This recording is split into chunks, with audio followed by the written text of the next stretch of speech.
at 6:01. And the first item is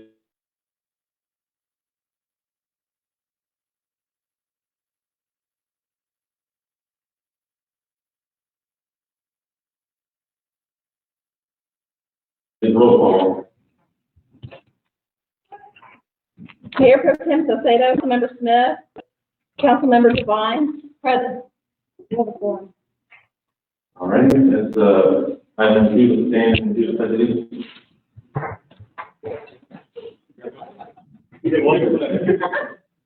I pledge allegiance to the flag of the United States of America and to the republic for which it stands, one nation, under God, indivisible, with liberty and justice for all.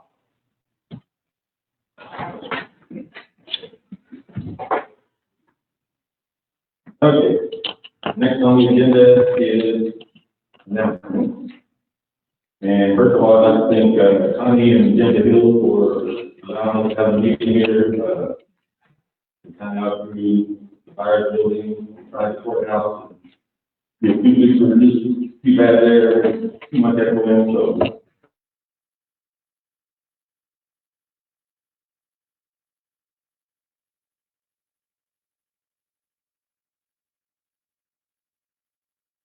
Trying this and getting this was pretty good right now. Thank you to Connie and Jim Hill for allowing the ice storm and all the issues we had, lack of water. Really want to thank our city employees and the other council for what they did. And they did above and beyond, not only them, but I know there was several times out there at the water distribution where, Will's family was out there, we had Ronnie's, kid out there. And in public in general, and there's people delivering food, it was just a good turnout. Really proud to see the people step up like that. Unfortunately, it was a bad issue, and, the lack of water was something that kind of caught us off guard. So we know there are lessons learned, there were things we didn't, do 100% right, but we are working on a contingency plan, and later on in the agenda, we have an item on working on the contingency plan, and, I think everybody saw them. So we gathered we had at the article in the state, talking about the water plant, so the main reason why it happened was the fact that we were on our plan B basically. So, yeah, it was a good thing, we all survived and kind of made you appreciate some of the little things. We can flip on the light switch, the light comes on, and turn on the faucet, the water comes on. It was a good team effort, and glad that the ride is hopefully every Friday. So the next item after that will be the swearing in ceremony of the police officers, Randy Warwick and Justin Colorado. So I'll hand it over to the chief.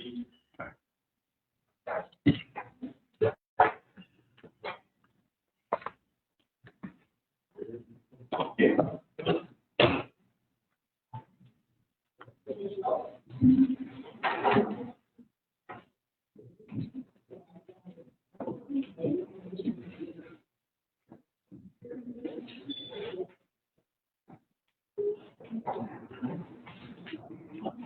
In the name by the authority of the state of Texas, I state your name. Do solemnly swear. That I will faithfully execute the duties of police officer. City of Blanco, the state of Texas. To the best of my ability. Preserve, protect, and defend. The Constitution and laws of the United States and of this state. So help me God.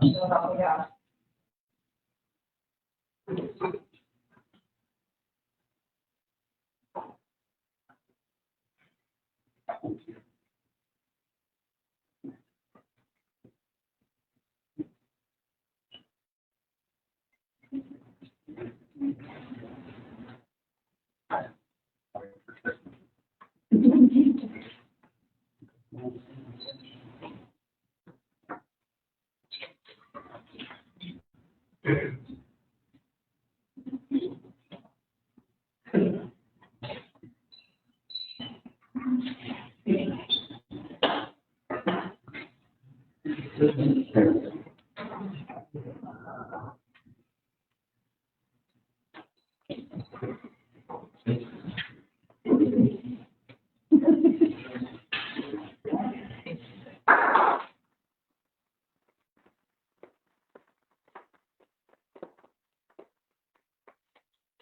Chief, before you sit down, I'm trying to introduce us, and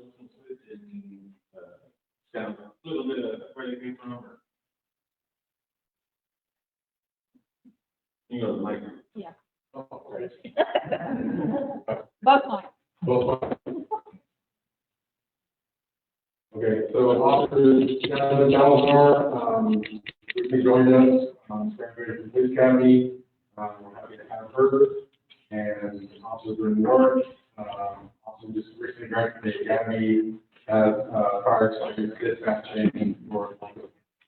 So we're happy to have both of them, they've been here, I think, about a month, and, doing really good, and we're glad to have them as part of the.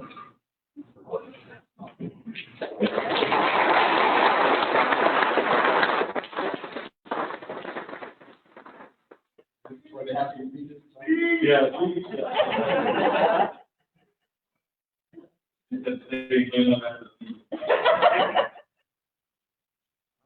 So, item number 5 is American Red Cross Month, March proclamation. So I'm gonna read this proclamation. Bear with me.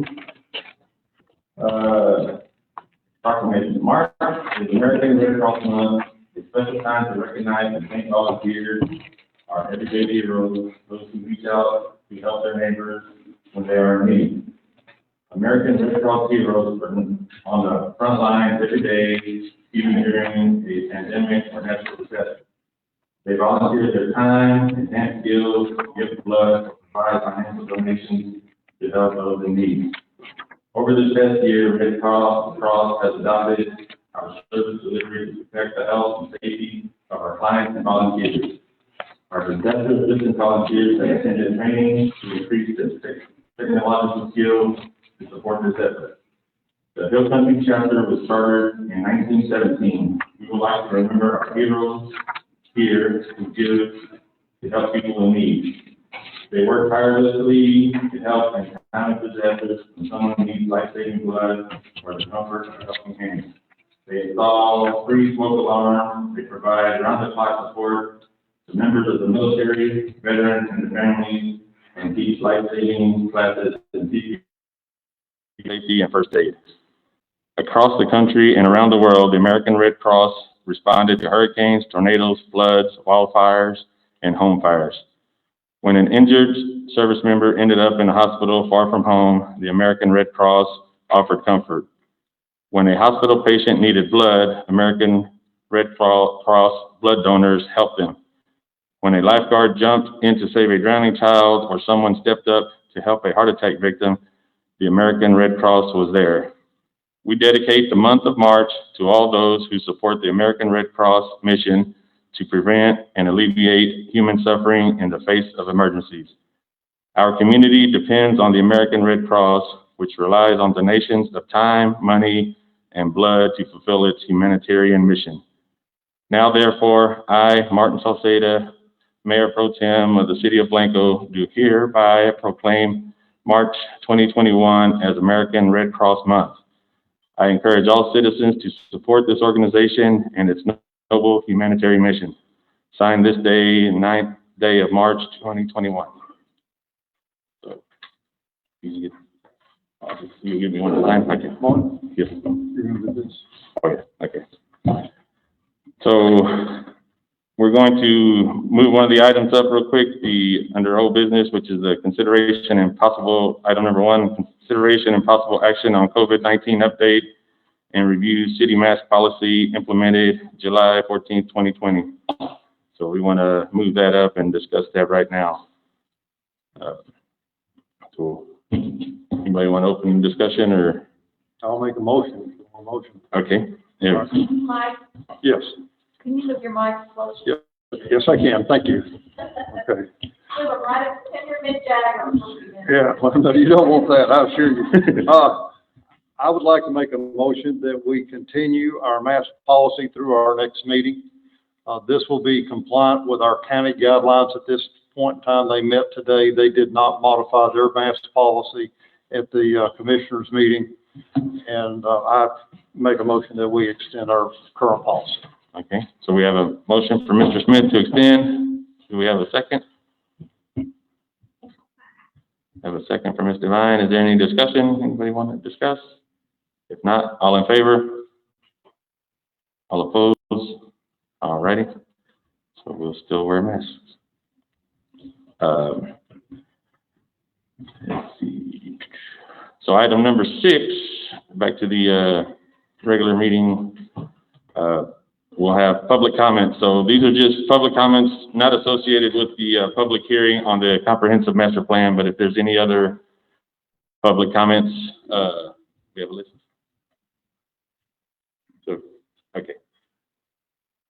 So the first person we have is Connie Barron.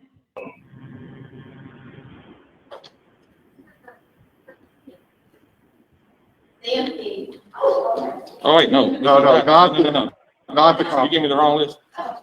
You took me. All right. So we have Jan Granberg. And she wants to speak about the city water system. Jan Granberg. I think I know her. What I came here today is to see what the plan is, timeframe for our city waterworks to be back in operation. I know everybody worked really hard to get water back in, but I mean, for the whole city of Blanco to be out of water, I mean, it's lucky we just were out a few days. When you look at the list of all the subdivision that Canyon feeds the water to, and we're at the end of the line. So that's what I'd like to hear today is what your plans are and the time frame of getting the system back in place. So this is public hearing, so, public comment, so we probably aren't gonna talk about it right now, but if you stick to when we get to the contingency plans, then you'll hear what our plans are, what we're looking into, so that for the next 18 months that we're on only Canyon Lake Water Supply, that we have are looking at plans or, what we can do, so. And along with the water, I ask the council to, every time you look about the new subdivision, consider what we went through and our water supply. And if we're going to provide water to subdivisions outside the city limits, then we should annex those people into the city limits. To get taxes, to get franchise fees from them, to help support our water system. Yeah, thank you. Thank you. All right, do we have anybody else that wants to speak in public comments outside of the comprehensive master plan? All right, oh. Come on, so just public comments you're saying, sir? Yeah, come on up and just state your name for. I'm Bill McHugh, and I want to comment about Paradise Creek watersheds. On the north end of town, the Moors have built that retention pond, runs down through Greenlawn, I believe it is, and down to Blanco River, there through Benzile Park. But the watershed, the Paradise Creek from 281 down to the Blanco River is overgrown. It's full of debris. And I know in the comprehensive plan right now, there was a suggestion that they put culverts in like 14th Street where it crosses. But it also just needs to be cleaned up generally. And I was thinking that the city may consider condemning that property and taking it over from the bed of the bank and turning it into a nature walk. Clean up all the debris, clean up all the stuff. They didn't have control over what happens along that creek. And when new growth coming in on the north sides of town, they're going to be paving over that watershed. There's going to be an increased amount of water flow. And with that is going to be the main drain for all of it. And I think the city should take charge of it. That's all. Thank you. Thank you. No, thank you.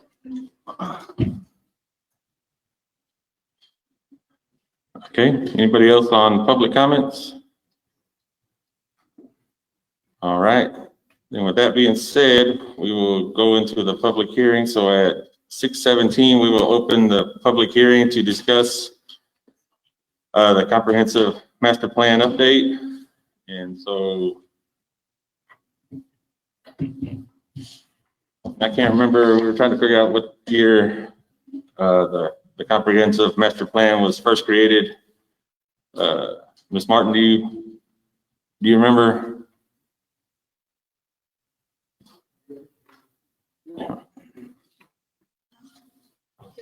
So do you remember when the comprehensive master plan was first? It was voted on in 2003. Okay. and it was completed in 2000. Okay, so 2005, so it was updated and a compilation of work was done by two committees appointed by the council at the time. And the first committee was Martha Hurton, Wayne Gosnell, Ginger Falk, David Smith, Barbara Hodges, and Keith Domke.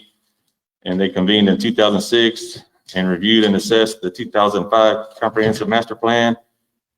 In 2020, a second committee was formed with Martha Gosnell, Pamela Capps, Susan Moore to reassess the accomplishments and goals of the 2005 document and work done by the first committee. So this was put in the paper for a public hearing. It was supposed to go to P&Z. I think the P&Z meeting got canceled, or for some reason it didn't go to P&Z. So we are still going to have two more public hearings. After this one, there'll be another one at the next P&Z meeting, and then there will be another one. So this is kind of a, I guess, a freebie, if you want to say. Since we already had it posted, we didn't want to cancel it. You know, we were hoping to have it posted, and it would have been the second one, the first one being at the P&Z. So, you know, you're more than welcome to speak, and then, you know, you'll still have an opportunity to speak again if you want to at the other two times. So with that being said, now I need to. We will welcome Connie Barron to speak.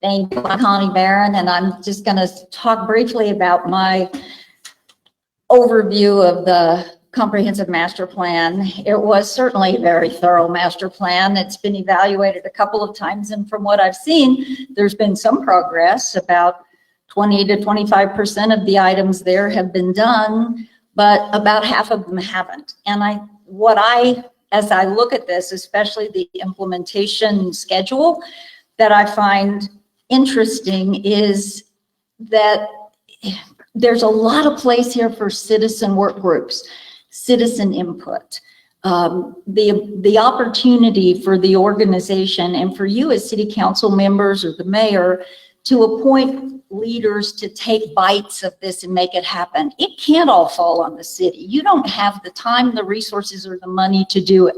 But what you have is a large community of dedicated, knowledgeable, committed, passionate people who can take pieces of this and then, more importantly, pull it all together, because these things overlap. And what I see a lot as I look at Blanco are a lot of silos.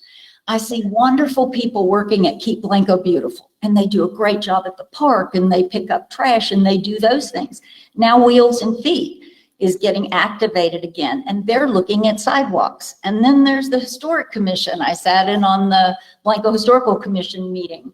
They have this great walking tour and wonderful plans, but they're each working here.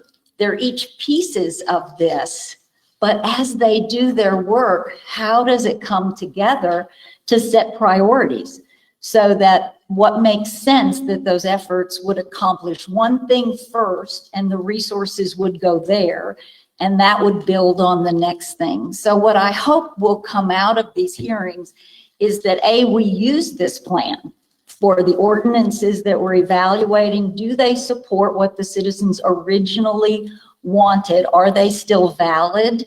And they seem to be maintaining the rural character and charm, small town feel of Blanco, but also to improve mobility, to protect our historical areas, to build on what we have. And there are great resources all over this country that we can use. One of my favorites is the Rural Policy Research Institute, which will give you the best practices for small towns across the country, how they have survived.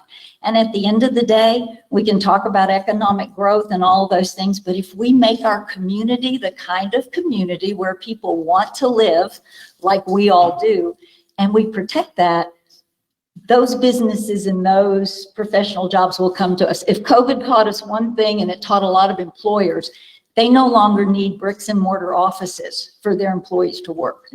But what those employees will be looking for are virtual offices, telecommuting for their jobs, and they're going to look for towns like Blanco to live in.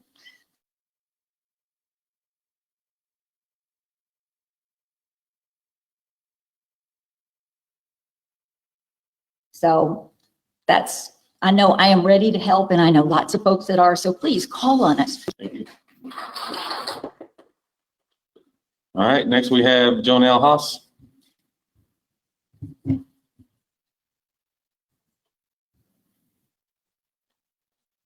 Hi, guys.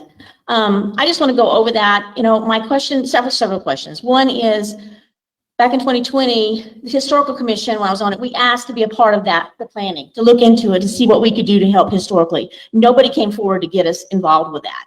And that has been a lack from day one between the City Historical Commission and the community. And from P&Z, we all need to be together. We need to be working together as a team. Even though I'm not on it, the historical aspect of Blanco is my heart and soul, as it is for many. And it can bring in so much tourism and clean money, and we need to protect what we have been and what we've become. And I asked the city to stop and really look at this and say, are we really addressing what Blanco really is and not what somebody just comes in and wants it to be? There's a lot of us here who have deep, deep roots. And even though I'm not in the city, what you do affects me outside the city.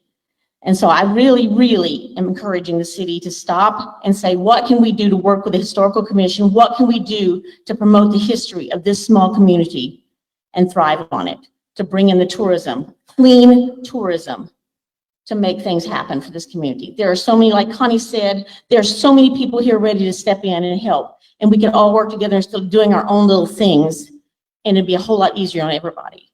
So I asked the city to just start reaching out to these communities, and people who you know are passionate about this community, and get some help.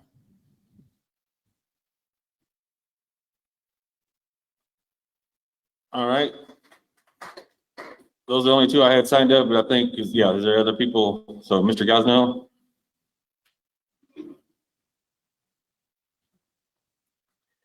Thank you, and thank you for acknowledging those two committees. This is extremely important for Blanco and for the history of Blanco, as we all know. And a lot of work has been done on this, and there's a lot of people standing by to help pull it all back together. Just one note of caution. I got a copy of it with the red lines on it this afternoon. And just one thing to be aware of, a lot of places in there, it says that the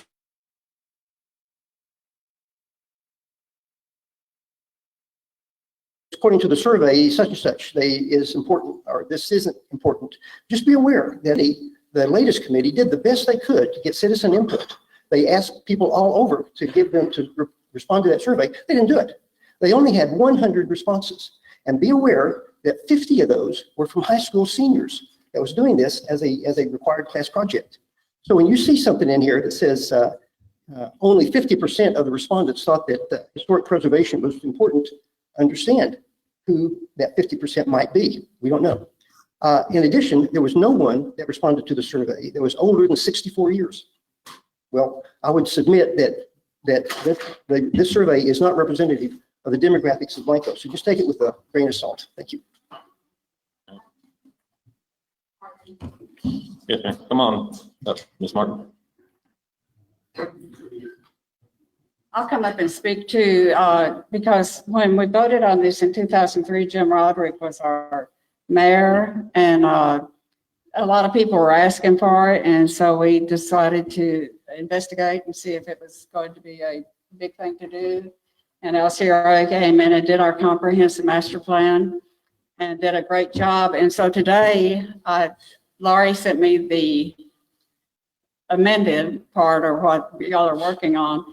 And I made a lot of notes on it and left it on my table. So I can't tell you what I saw that was not good or that needed to be changed, but there are some changes, that things that have been done that aren't showing that have been done. And so the way I'm understanding it, when will the hearing be again?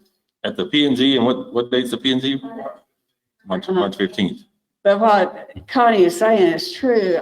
We've all worked hard. I mean, so this, I started in 1999 on all this stuff, and all of it came about, and there was not a meeting that I didn't arrange, and there were a lot of meetings for 2 years on this. And I arranged every meeting and was at every meeting. And so all these different things, goals, I know what they were, and I helped put it together. And so it means a lot to me. And so one of the things that came up a while ago was the Historic Commission. And so I'm going to let you see that we have our new brochure out. Walking tour brochure for the Historic District. And there's so many good things in there to do. And we do need help. We need, the Historic Commission is going to have a workshop on the 17th of April. And we need people to come in and help us. Keep Blanco Beautiful needs people to come in and help. The new people are moving in and saying how beautiful it is and how much they love it, but we never see them come help us. And now we're down to, just on Tuesday mornings, down to about 4 or 5 people to help. And so we're getting older, and we're, it's time for us to phase out. So we need some of these new people that love Blanco because we made it beautiful to come in and help us. Same on the Historic Commission. On the 17th, if you'll come to we'll let y'all know where we're going to have our workshop and come and help us out on all this historic preservation stuff. All right, thank you. Anybody else want to speak on the comprehensive master plan update in this public hearing? So, Lori, did you ever put a copy of that on the website? Okay, so if anybody wants a copy, I guess right now go to City Hall, and then we'll try to put it on the website so you can look at a copy, and in preparation for the meeting on the 15th, if you want to read it. And go ahead, Jan. Right, you can get it, yeah. And it'll be redlined on what the changes, what the plan is, and then the red lines of, yeah. Or email it. Would you rather have it emailed or? Okay. So either way, if you can just contact City Hall. If you want one emailed, she can email you one. If you want a hard copy, stop by and they'll get you one. And in the meantime, she'll try to put it on the website also. Yes, ma'am. 15th. We'll be at the P and Z, yeah. So it'll be part of the P and Z meeting.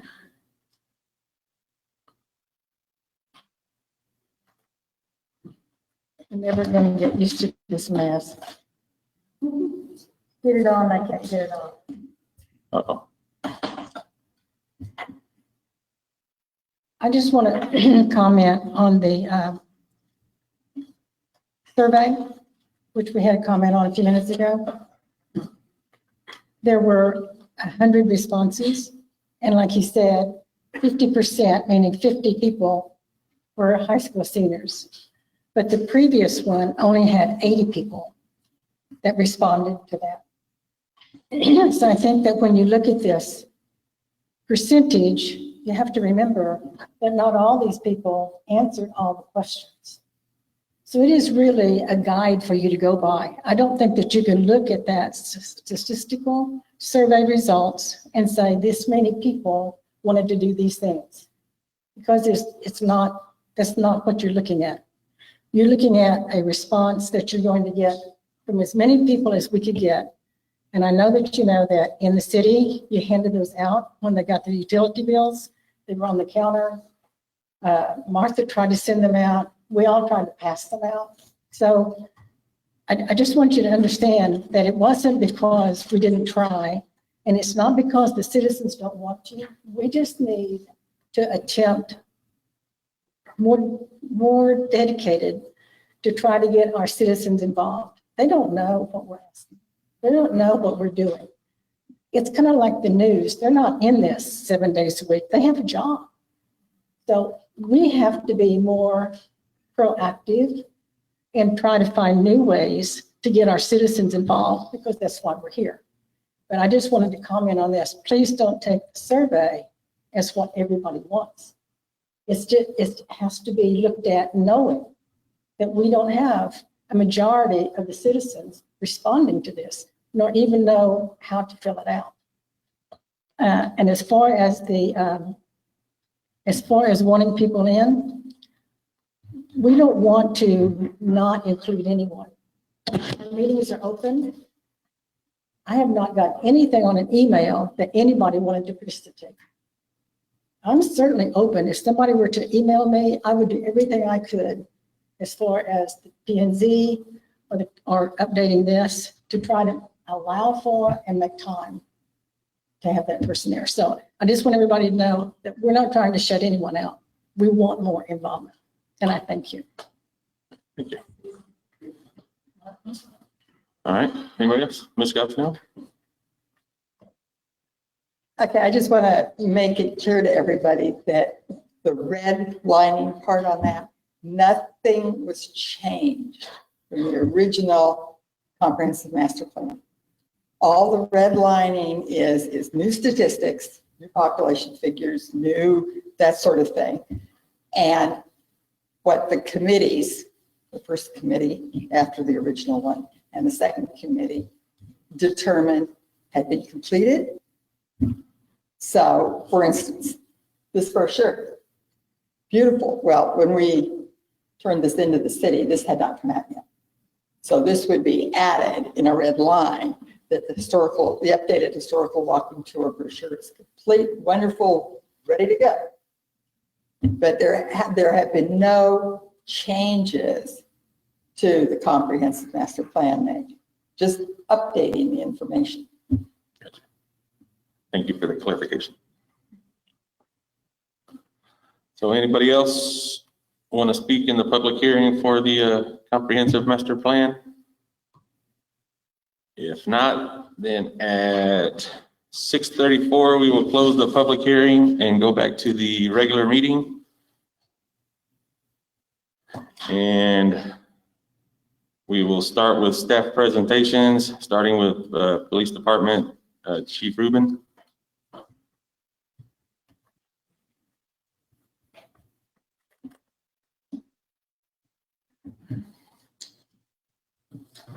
Good evening. You have the report in front of you. Again, this was an interesting month with the storm, kind of altered some normal operations and shifted things to some different type of calls. So in addition to the report here, officers were very busy during the initial days of the ice storm. We had difficulty getting officers to rotate shifts. I would like to thank the Best Western publicly. They provided rooms for the officers. So when we were able to get officers into the city, we kept the same officers here till the roads cleared up. So they were just working 12-hour shifts and staying at the hotel, and that way they didn't have to travel outside of the city. So we do appreciate that. And it provided us the ability to keep officers in the city and keep the officers safe and not having to commute. So in addition to the normal stuff, officers were busy doing, we had a lot of welfare checks, checking on people who were at home, making sure they were okay, assisting if they needed water shut off, and doing those type of things. Also, there was a lot of stranded motorists. Officers did a lot of time just taking people from their vehicles, trying to get them to a safe place to stay. So the numbers don't reflect the activity that took place this month, but I do want to thank the officers for really their dedication to being here. There were a few of them were here for 4 or 5 days, never left, stayed at the hotel, and kept working through it. So that's my report. If you have any questions, I'll be happy to try to answer them. So Chief, are you fully staffed right now, or are you? Well, sir, we were. So we're going to have another vacancy. Okay.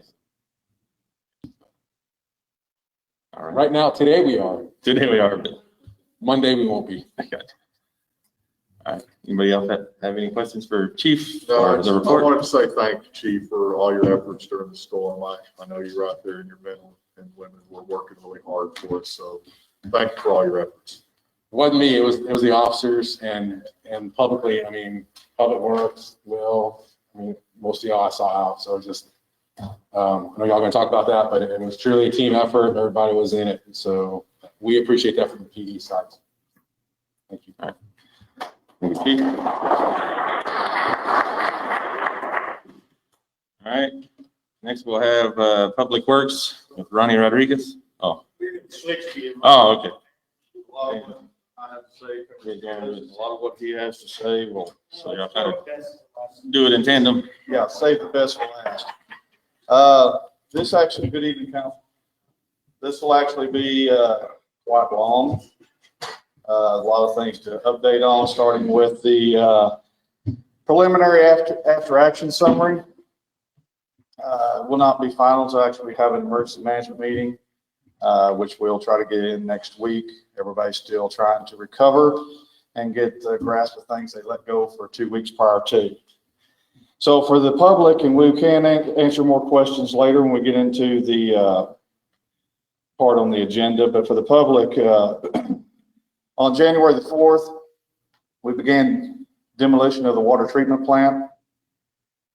Unforeseen circumstances, being a unprecedented storm, began on Friday, February the 12th. I delayed start time for City Hall due to road conditions until noon for the roads to clear up enough for the ladies to feel safe to come in and drive 281.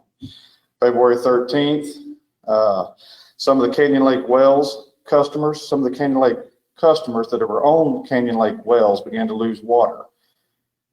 Public Works then immediately put on notice and began checking our infrastructure and pumps due to the freezing temperatures.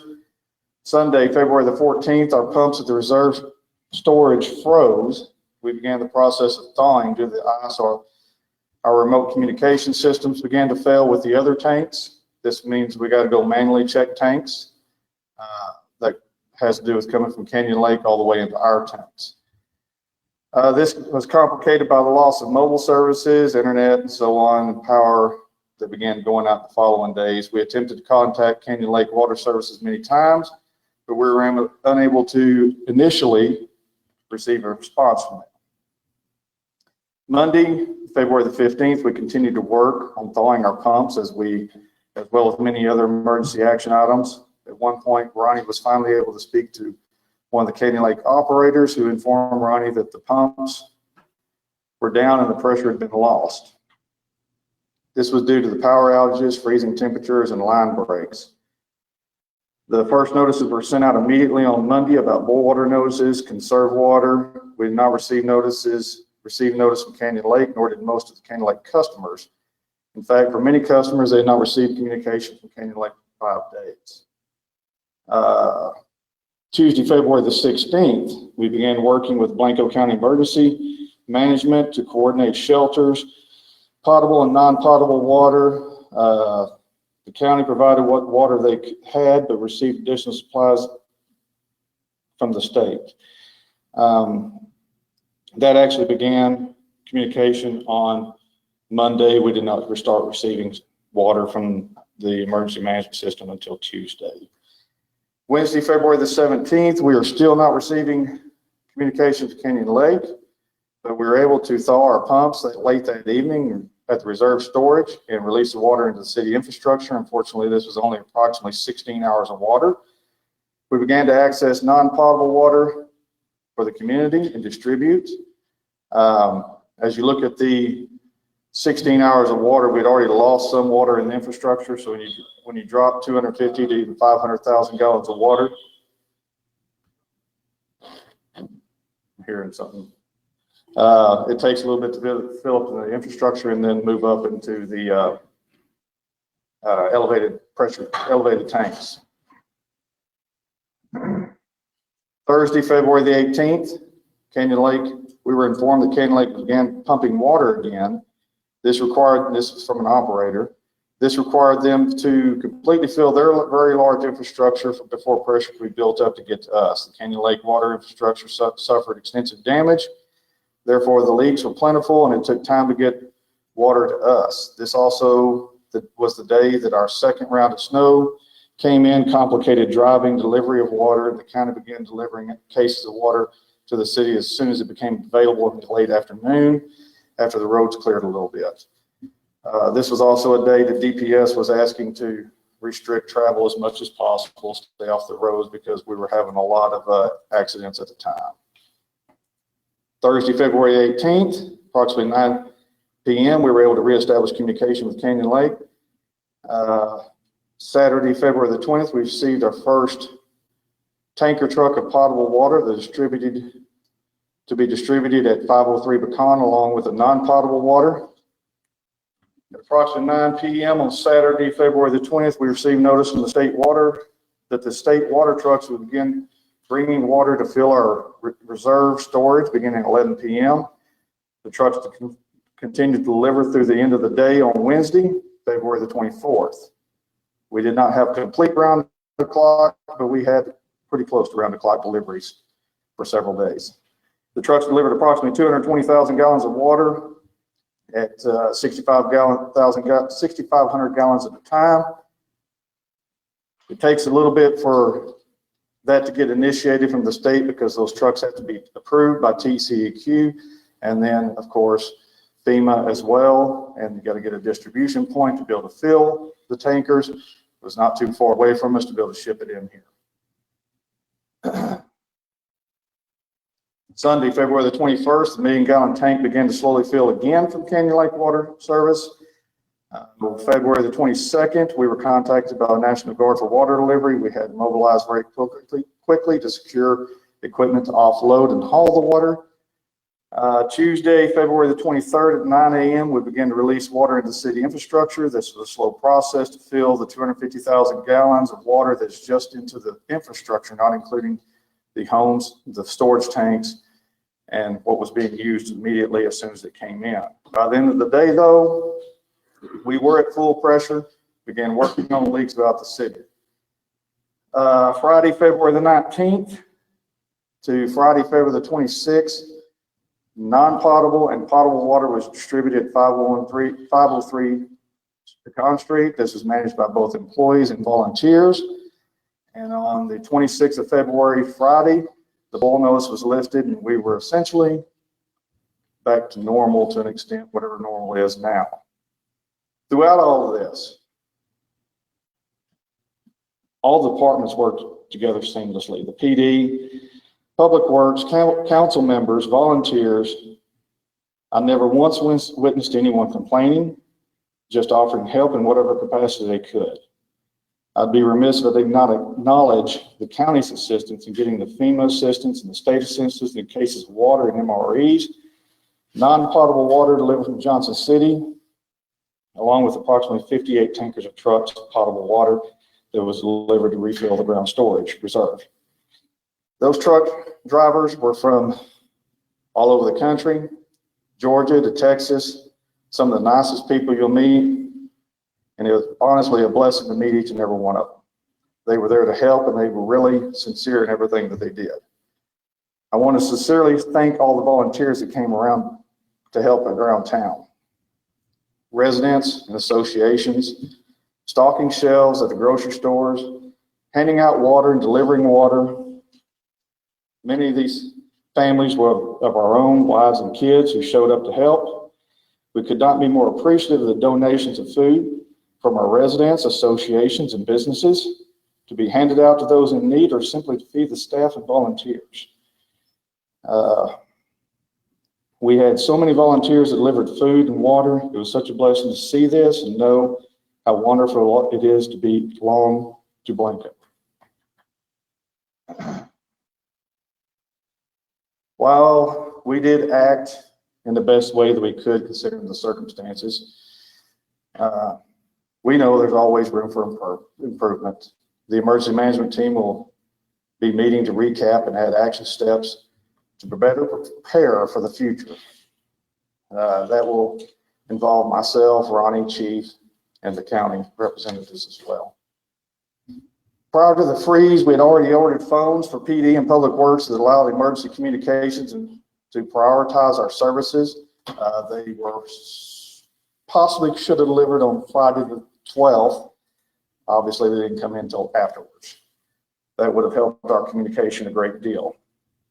In addition, our new Government on Track software that we're in the process of upgrading for our utility services will allow us in the future to be able to send out messages to our utility customers via phone, text, email, to be able to do pre-recorded messages, text messages, however we need to do to be able to get out this information quicker to specific utility customers. That will take the place of any reverse 911s that people may or may not be signed up for at this point. But that if they sign up for our utility, whether it be water, sewer, or trash, their information will be in the system that they'll be able to be directly communicated with in a much more efficient manner in the future. That should be in place, hopefully, by the 1st of May. Once this system is in place, now that we have a Class A operator, we are taking steps to secure water wells that would be running. It will provide the city of Blanco with alternative water sources while our water treatment plant is under construction. We'll provide an alternative source, not only for something in the situation of the ice storm that was out of our hands in this particular time, but it will be a resource that we can fall back on in the times of drought, because that's really our next big concern that's coming before us. We have already contacted grant services to help secure grants for additional water reservoir retention options and continue to discuss their options.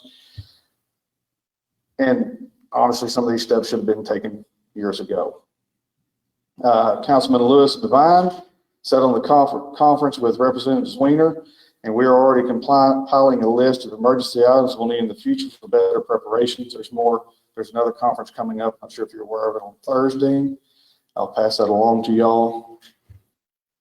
And right now we're in the process of compiling all of our expenses related to the disaster and preparing to claim with FEMA for reimbursement of the expenses we have, whether it be a broken pressure valve, broken lines, whatever we had to purchase during the process, and we'll begin that process of reimbursement with them.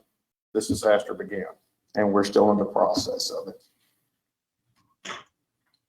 Any questions about that before I move on to the next topic? Okay.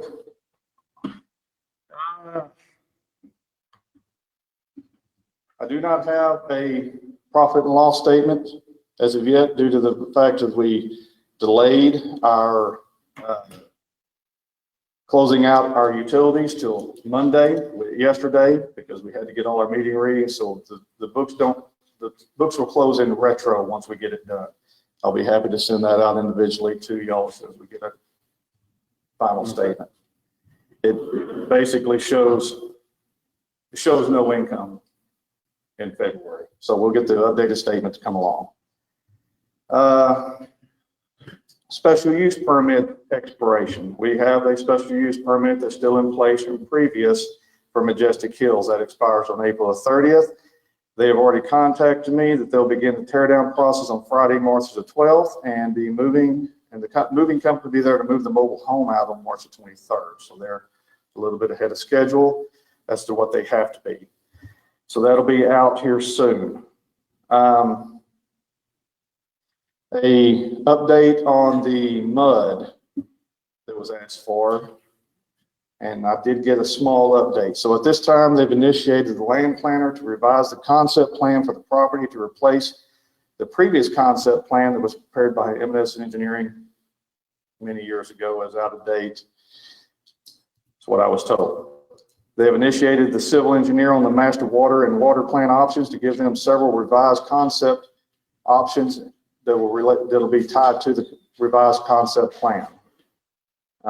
Once they've received these revised concept plan, they will contact the city to review and discuss development options. At this time, they have not submitted anything to TCEQ. And until they receive the revised concept plans and they have an opportunity to revisit with the city, and discuss mutually agreed upon development plans for development options. So at this time, nothing's been presented to TCEQ. They have not moved forward with TCEQ with the MUD. They're revising their plans, and they are going to come back to the city to discuss options for the future. Well, I've got a question either for you or for Brad. Did they not have a 120-day timeline on a portion of this? Well, they have a timeline, but I'm going to refer to Brad on that because I think I already kind of given Martin my response, and Brad can also correct me if I'm wrong. But so my understanding was, I think we're confusing their timeline from the consent. So Well, we had a 90-day timeline. we had a 90-day timeline, and if we did not give consent, they had 120 days to come back to us for consent. Okay. And if we did not give consent, they had 90 days to present it to TCEQ to basically get a legislative override of the city for consent or creation of the MUD. That was my understanding. I still know there's a timeline, and I hope Brad can answer it.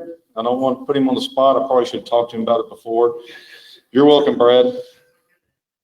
But I don't know what that timeline is. And they still will butt up against it, I'm sure, in whatever time they're taking to talk to us. They've got a lot to do, right? And Councilman, if you'll give me a minute, I might have to just look it up again. Okay. I collect incidents, and I just won't remember that ahead, but if you give me a few minutes, I can look it up on my phone. Just take it. All right, thank you. No, and I told you you should have called me today, Brad. No, Brad's been in hearings all day, I understand. Everybody's making up from their 2-week vacation.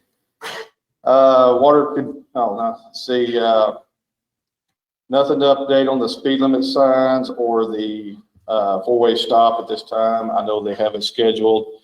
I believe them, me, everybody's going to use that 2-week excuse for a little while, so I'm sure they're using it the same as we are.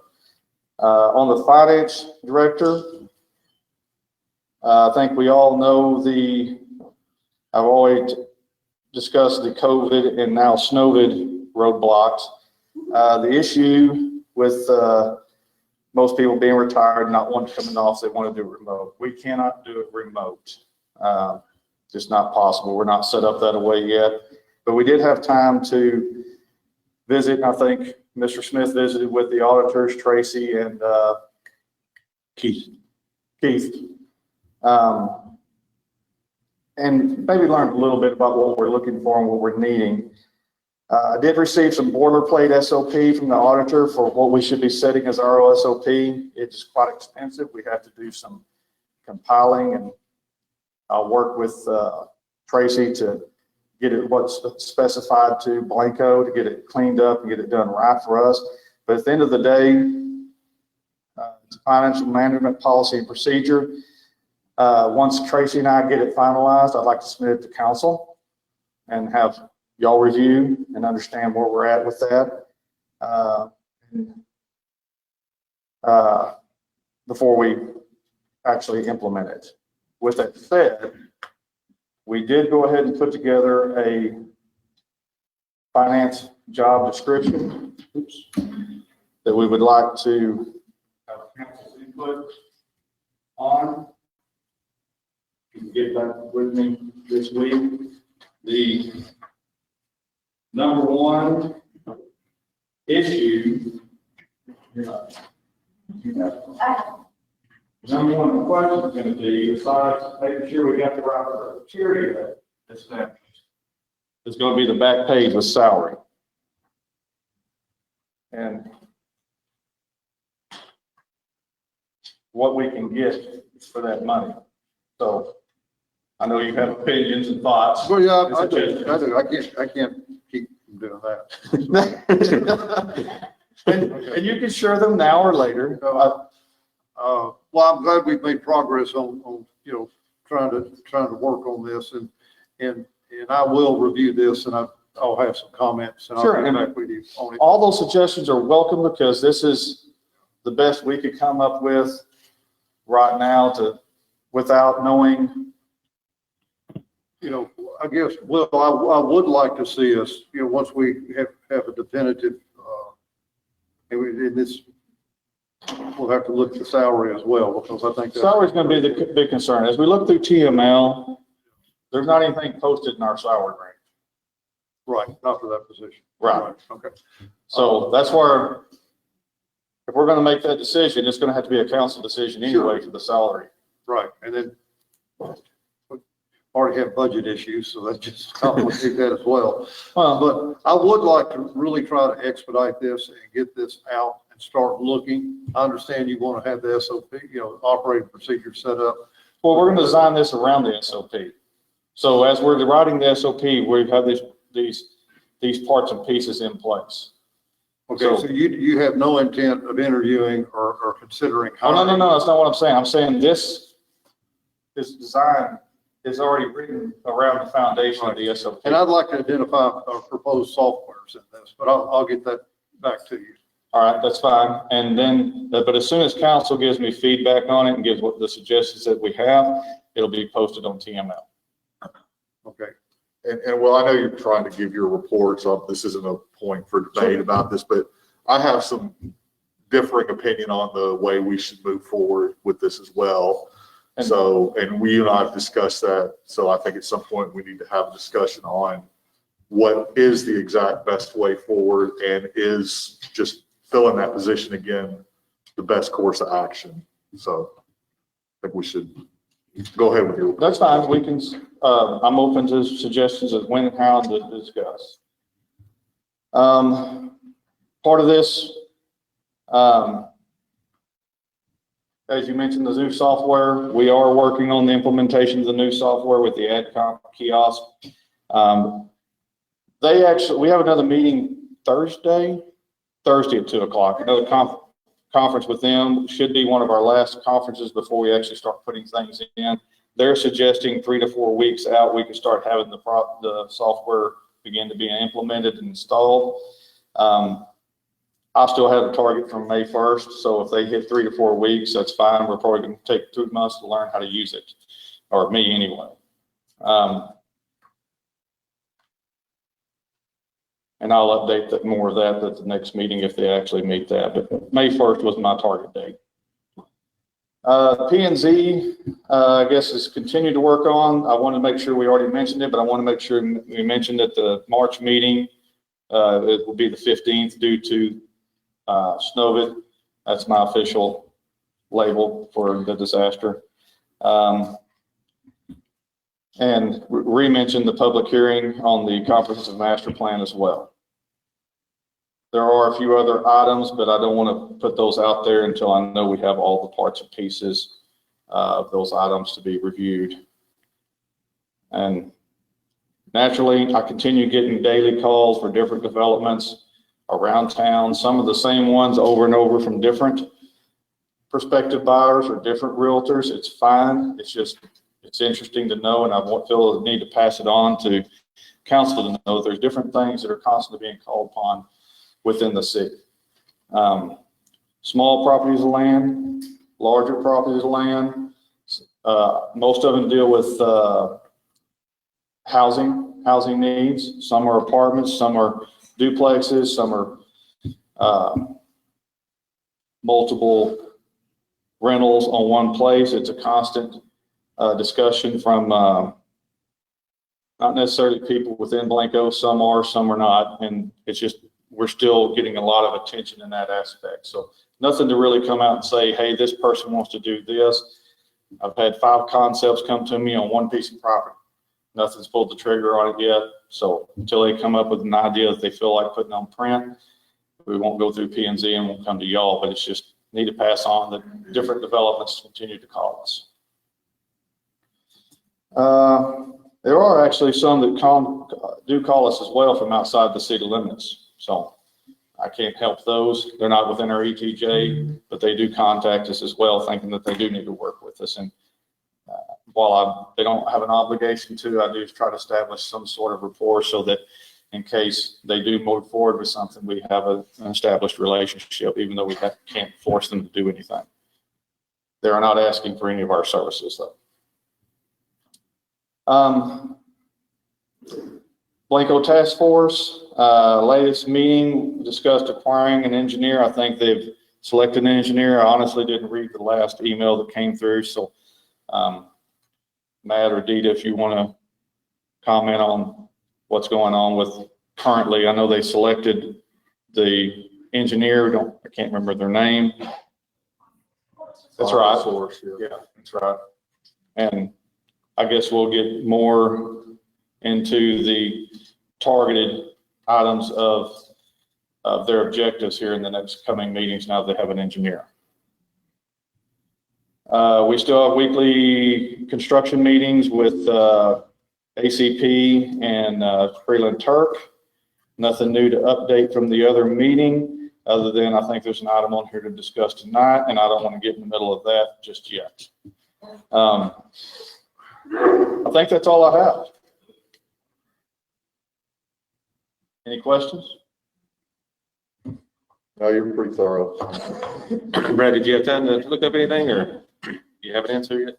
Well, the answer, so the short answer is that the timelines that were set forth that we discussed previously, that were in the consent of the city section, don't apply when the city has given consent or conditional consent. Those deadlines are only if there was no consent. There's a separate provision of the statute that says that the TCEQ, upon receipt of an administratively complete application, then shall set it for a notice of hearing. I'll have to go and look in to see in the Texas Administrative Code if they have set some timeline in there, but it's not in the statute.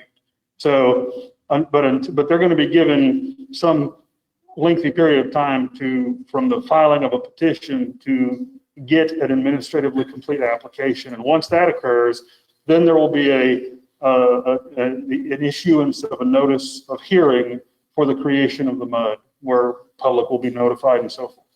But it's a separate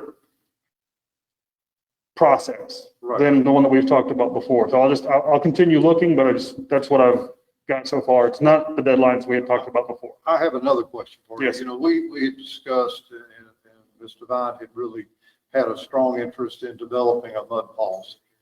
And that's something that I think would be appropriate from my standpoint. Would there be any reason would it be a separate policy, or could it tag on to our comprehensive master plan? It would, well, you could. What's the best point? Well, I think at this point, with a separate standalone MUD policy is probably advisable, because that process is governed by a separate statutory system. Yes. That isn't really in conjunction with the statutory and local authority that you have for the creation of a comprehensive plan. Right. Your comprehensive plan could make a reference to the MUD policy, but I wouldn't try and include a MUD policy as part of a comprehensive plan. I would do that on a separate track. Okay. Which, you know, we can begin that. There's plenty of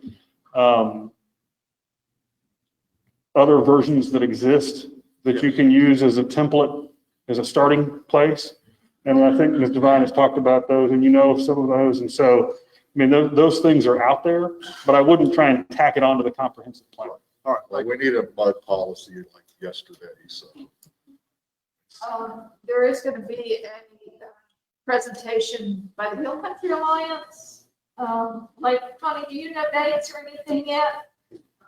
The Hill Country Alliance and Protect Michael putting together public education on MUD and water control improvement districts, pros and cons, what they are, why we should care, potential impact on the citizens here in our water, et cetera. So we're hoping, the last time they talked to me about it, we're hoping will be within the next 2 to 3 weeks. So, And is it going to be here? Speakers, but they don't have all the speakers.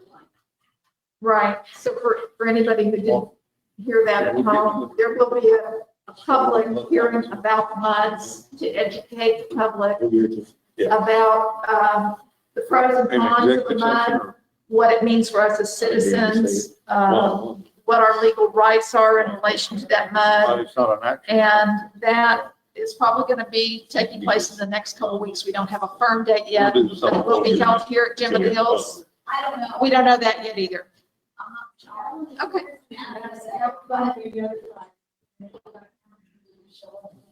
I'm sorry, I couldn't hear you. How will we be notified when it's going to take place? It's a workshop by private entities, so it is an official public hearing, but I know they're planning to do ads in the paper, flyers around town. There'll be information on Facebook pages, so it's really just an opportunity to come and learn about eyes and nonprofits in the area that focus on water issues. I'm sure you will. If you'll notify us, we'll put it on the city Facebook page as well. So we can put it up on the city page, and on the website, perhaps. And there will be something in the paper. As soon as they get the details firmed up, we'll do our best to get the word out. And I think it'll be something that the whole community will benefit from. Yeah,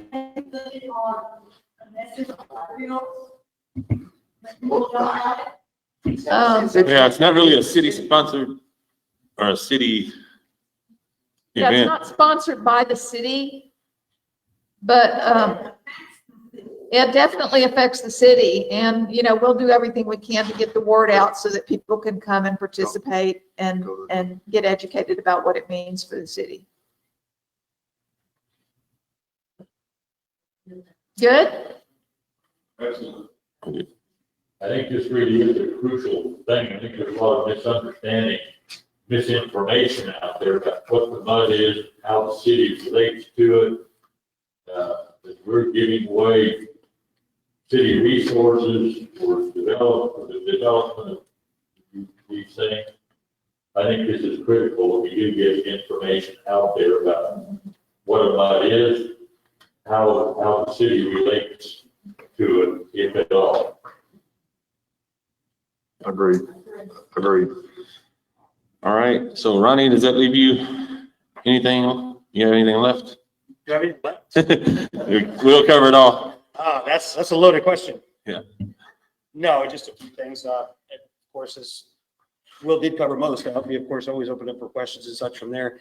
Will did hit on the closing out of the month for the water bills. I wanted to reiterate that. We did put notices and such out, but water bills didn't go out for the public works department, for the city at all until yesterday. But what that's going to do is encompass from the last time we actually read meters, which was around January 15th. So any customers that are receiving a water bill, if you haven't gotten one by now, don't worry, you will get one. We can't operate without charging you. So, but no, the bills will be, they will be a little larger, as it does encompass from January 15th until up to last Friday.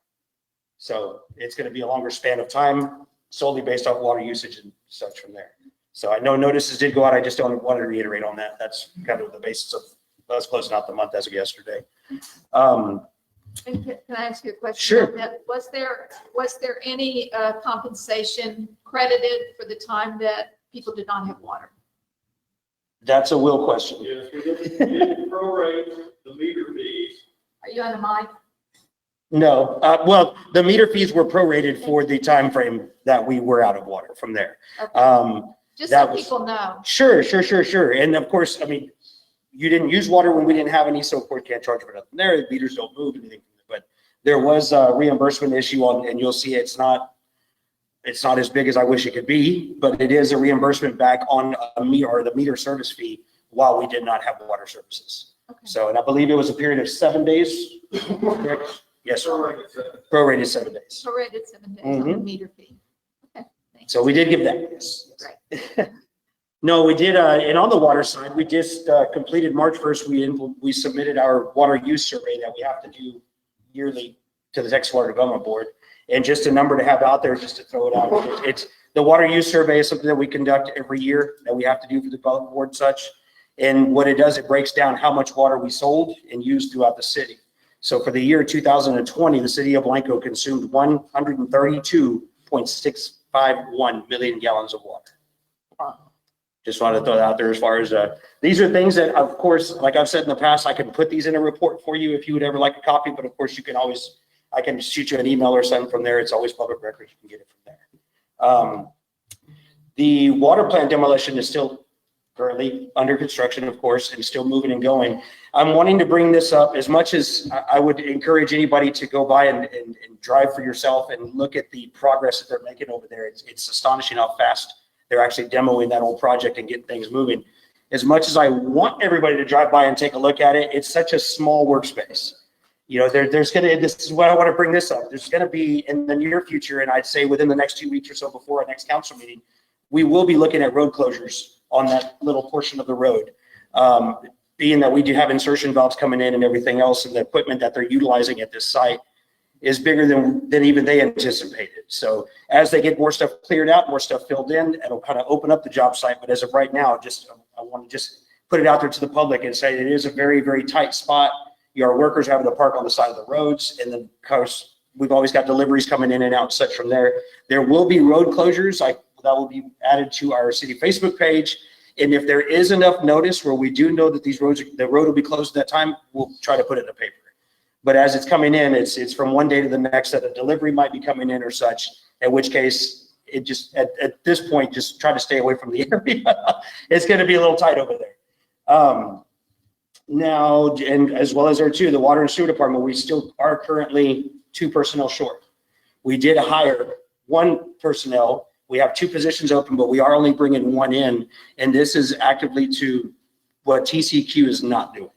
TCEQ is still working from home, which means that a lot of our training and a lot of our TEACS trainings and stuff that we go through for certifications have been put on hold, or they're kind of slowed down, you know, if not a standstill at this point. So instead of bringing in 2 new employees coming in and we don't have the ability to get them trained, to get them licensed, we're just kind of pumping the brakes on that a little bit. So I know we did put it out there to the public. We have the notice of the paper and everything from there that we are hiring, but we're really looking to only fill 1 of those positions as of right now to try to see when TCEQ is going to get things motivated again. On the wastewater side, wastewater plant, this was one of the things that goes unspoken of and unforeseen during the Snowbit kind of issue and stuff that we had. And it's quite easy to say, because even, you know, my wife at home was saying, well, if they don't have water, what are you going to work for? You know what I mean? Like, if there's no water, what are you going to do, right? Well, the complete other side of it that even I never thought about, and in all honesty, it's never been in any of our action plans that will be implemented in this new one and such from there, is our wastewater treatment plant. Without the continuous coming in of sewage in our wastewater treatment plant, that biological process will literally die. So most of our man hours and such from there, of course, Will had spoken about us having to utilize FEMA to try to reclaim some hours and such. The Public Works Department alone had accumulated, it's a little over 300 overtime hours during this ordeal, most of which were put in by me, and I'm on salary, so I get lucky that way. Yeah, we don't have to pay for those out. But no, but a lot of our time was literally spent, and I would probably say about 60% of our time during the period that we did not have water was spent at the wastewater treatment facility trying to keep that biological process going. I'd love to go in that in detail. I could talk about it all that long. I know we got other things to go to discuss, but I did want to bring that up. But on the aspect of the sewer plant as well, we're back up and going, of course, since we've gotten water back to the city. We've got a continuous flow of sewage coming in and everything's looking great out there. We had a few little minor hiccups, but nothing that by far threw us out of any type of permitting control. We're still highly exceeding the limitations of our current permit as to what our discharge could be. And we are still not discharging in the Blanco River. I bring that up only because anybody with eyesight can drive over a bridge and see that the river is loaded with algae on every aspect of the river at this point. And I know there's so many people out there that's so quick to say, oh, well, look, it must be the sewer plant. It's got to be the sewer plant. It's got to be the sewer plant. State Park has got algae covered in it. Hines Branch algae, natural occurrence. It hasn't gotten to the point, especially with our water treatment plant being offline, for the city public works staff to actually start doing any type of sampling. But I know that there's other entities and such that are sampling the Blanco River because of the occurrence of the algae that's in there now. But on that note, I'd like to wave the flag saying it's not us. We're not discharging. We're still, you know, exceeding to our irrigation practices and such from there. The only other thing I really had on mind was the trash off. We will be in conjunction with the Keep Blanco Beautiful and schedule the city's trash off on April 10th as the final day. Now, this kind of goes in backwards. April 10th is the day that we're doing it on a Saturday from 8 to 12. But we customarily have always opened the city yard the week prior. So the city yard will be open on April 5th from 9 to 4 for the city's trash off, and then we'll commence, actually end on April 10th at noon. Okay, and if you'll get those signups of people wanting to put their stuff out there, or that can't get it to the yard themselves, Right? can they sign up at the city Perfectly yard, call again, and then we'll do our truck brigade? Sure. Because I know this past year, we didn't get to be involved this last year because of the COVID, and we work with the education part of it with the kids and everything, and then we always do the food and everything. But we'll be down at Bensall Park at 9 o'clock that morning, and then we'll work with y'all all day. But if we can get that list, then we'll round up 4 trucks and That's it. trailers. Right. Any volunteers? Mhm. Following, now that it's been announced, we haven't done anything, so it's got announced to council. We will put it into the Facebook and website, and Brian can review that. Oh, sure. No, of course. So the notices we put in the newspaper, Facebook. We typically try to do a notice on our bills. I believe we're going to be reading meters again next week for March. So at that point, we'll put it on the bills and such from there. And what Red is speaking of, and just so the public's aware, the city public works crew or city employees by no means go out and pick up trash from anybody's yards, houses, or what. It's purely done by volunteers. Now, what the city is portion of that is they opened up City Hall for a sign-in sheet for any volunteers that would like to go around and pick up trash for people that can't come out and do it that way. You know, we always had lists that if I needed to put it out by the side of Mhm. the road because I couldn't do it myself. Sure. That list is at City Hall, and then that way Keep Blanco Beautiful goes and gets it to Mhm. the truck brigade, where they know where to go around and Sure. get it that day. So yes, if you need trash picked up, there'll be a list to sign up on at City Hall, or if you want to volunteer. You can't do it. We started this for disabled and elderly or single people, women or something like that couldn't do their own, but we still do it. And Nathan at one time had all the employees doing it during the week, but their employees did, but we have stopped that. Okay, so we will just do it on that Saturday morning. Yes, ma'am. If I can find truck brigades in the meantime. I'll You do got it. You got it. Mhm. So Ronnie, We started this in 2000. I wore my 2000 shirt. This is the first shirt and the first trash off. And, you know, when I got on the council, Blanco was so trashy, and I looked at the mayor and I said, let's clean Blanco up. And she said, will you take it? And I said, yes, I will. And we finally found Don't Keep Texas Beautiful, and that's the vehicle we could use, and we've been doing it this fall. 21 years, yeah. so Ronnie, will the 9 acres be open for brush or not? I don't remember. what we Yes, got. usually what we normally do is just open it on that Saturday. Which we'll have a city employee there for those 4 hours on that Saturday. I know there's probably a lot of brush out And there are now we that going people. to have the city only, y'all come to- because the county has theirs a week after ours. Oh, yes. Or 2 weeks after us, so Blanco should be city only. Right. Yeah. And so, anyway, look for the county after that. That's pretty much all I had on my update. If All there's right. any questions or Anybody have any questions for Ronnie? try to keep rolling it along. We got a question right there. Oh.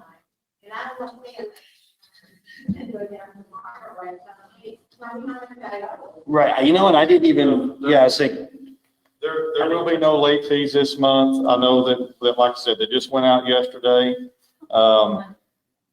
Yesterday being Monday, yes. And so there will be no late fees this month. When you get it, if you got any questions about it, because we're also concerned there could be some misreads.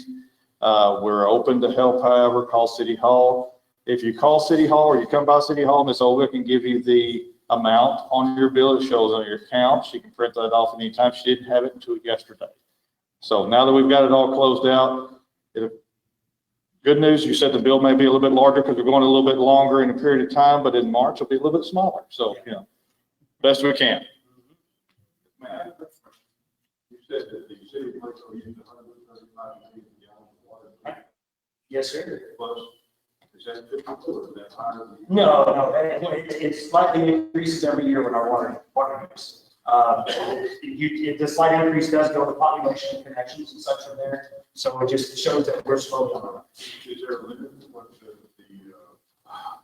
what you can buy from them? There's a lot. Yes, we do have to, I'd have to crunch some numbers to be able to get that figured out. Oh, you talking about the city of Blanco or purchasing from, or current purchasing from Canyon Lake?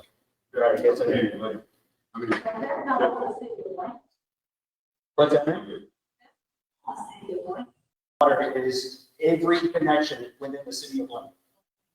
That's if you receive a bill from City Hall and such, you're included in that. the city of Blanco provides water for subdivisions outside. We provide water outside our city limits, being like even areas like Cielo Springs. Would just be one for. There is a point at which you're going to say we can't provide water, we can't give people water. Well, when we start reaching our capacity or you get anywhere near it, that's the things that we do with these comprehensive master plans and such from there. And of course, day to day, we're always trying to secure even more water. So, but definitely it's always a number looked at to say, we need this amount of water reserved for our city. And if we just can provide it. Yes. I thought it was all city. Everything's got a price. Well, I don't want to hold up. Yeah, I was gonna say, let's get on back to the agenda items. So, anybody else have any questions? Anybody here have any questions? All righty. So, we will go on to, we already did item number 1 under the consent is approval of minutes from the February 9th, 2021 meeting. I think you have the minutes in your packet.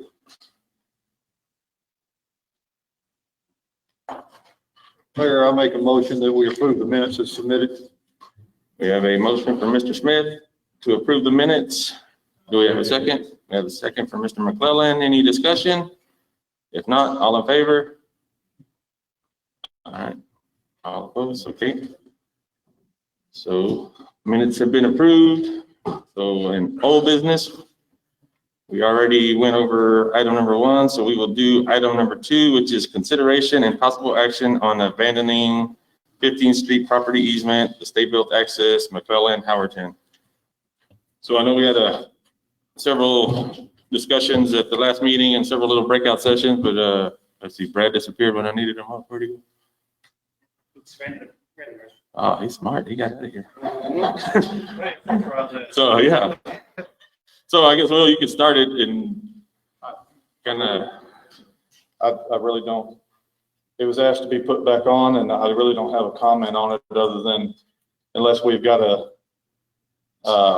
all abutting property owners to sign off on the petition, there's not much we can do. That is the requirement that is required to move forward for city council to take action. So you're telling us that there's been no, I have not received anything to say that there's a petition that all abutting property owners have signed. You still need one signature. Yes. Oh, there he is. Oh, did I sneak out? Yeah, right at the time, we're like. So we're on item number 2, which is the abandoning of 15th Street. And so we just wanted to get that final clarity and I mean, just so. So as we've discussed before, because you are a general law city, unlike a home rule city has the authority to abandon streets on its own motion, basically. Council can just act. General law cities like Blanco, type A, under the local government code are prohibited from doing that by statute, by the legislature. And so the only way that you as a general law city can abandon a street is if you receive a petition from all adjoining landowners of the portion that is being abandoned.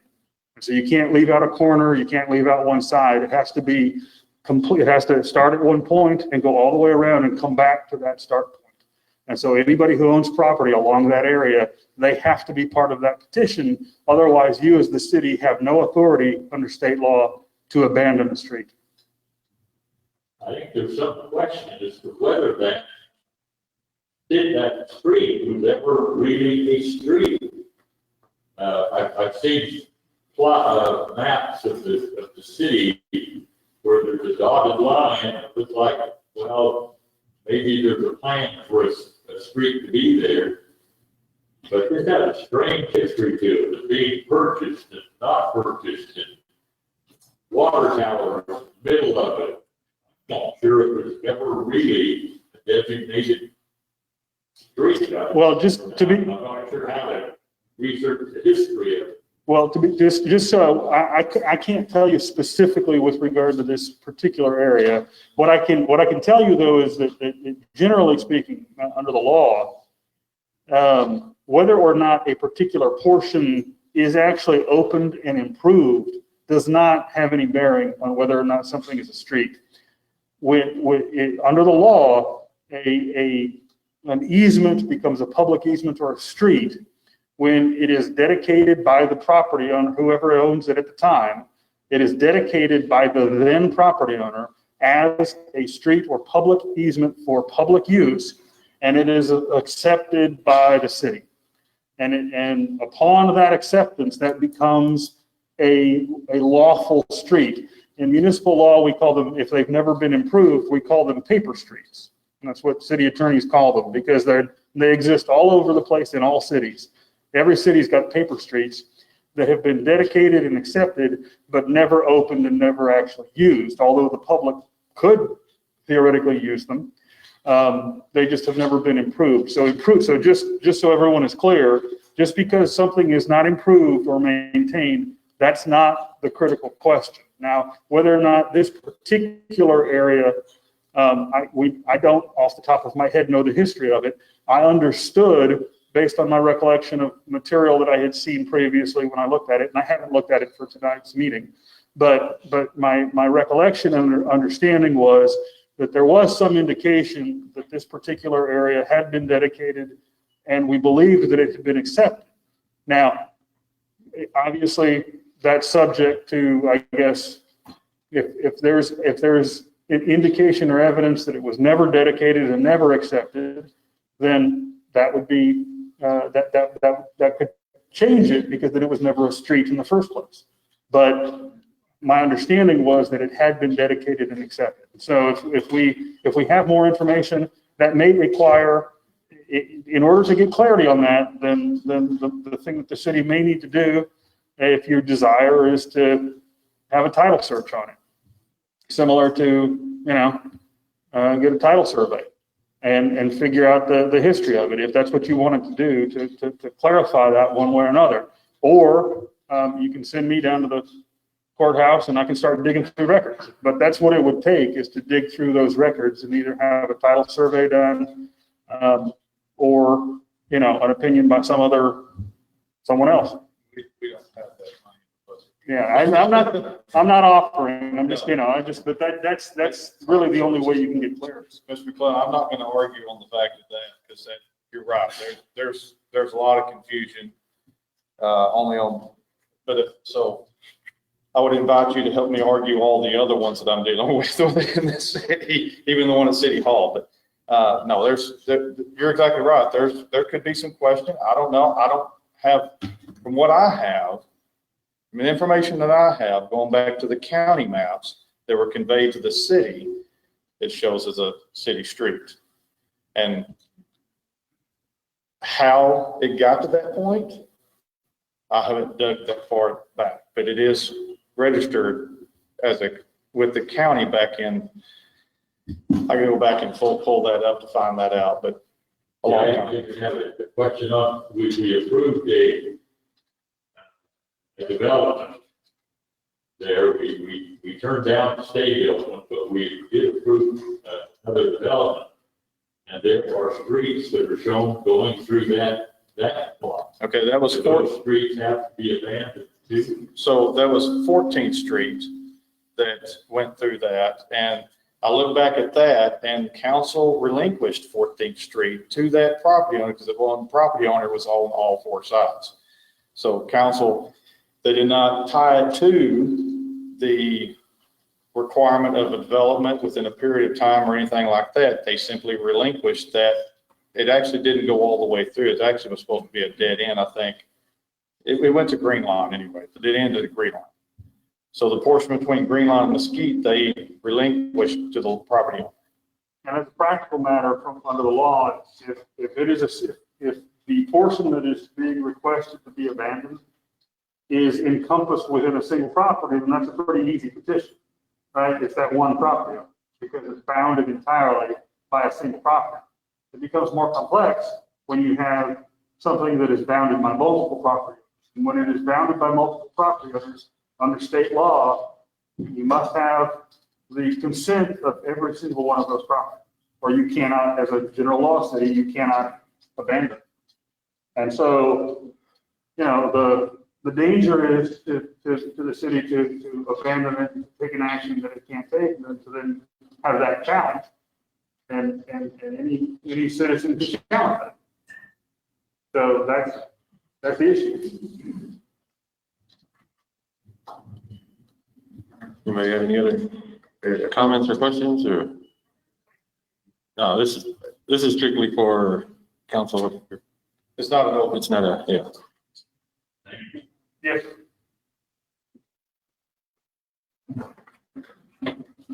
All righty. So then we'll go to new business. Item number 1, which is consideration and possible action on ratification of ordinance 2021-0001, general election order, providing for the holding of a general election on May 1st, 2021. And we'll hand it over to Lori. Hey, Mike, you got this one. If you look at page 2, the only change that I've made is under the early voting by mail. Kristen at Blanco County is going to serve as the early voting clerk for the purpose of receiving ballots by mail.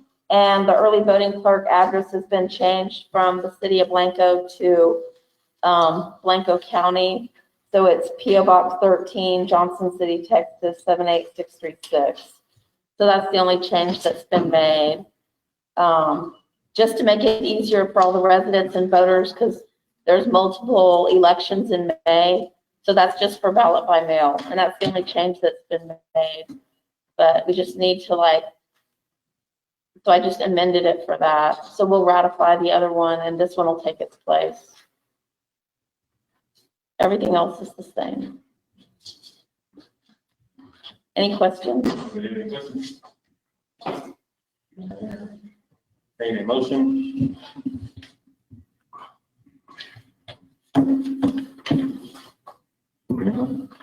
Mayor Pro Tem, I make a motion that we approve the general election order as amended. It's ordinance number 2021-0003, noting the change that Lori went over is in reference to the early voting. Okay, we have a motion. Do we have a second? I'll second. Second for Mr. Lewis. Any other discussion? If not, all in favor? All opposed? All right. So we'll go on to item number 2 under new business, which is consideration on water contingency plan. So back to Will and Ronnie. Yes. Yeah. Stick around, we dance. Okay.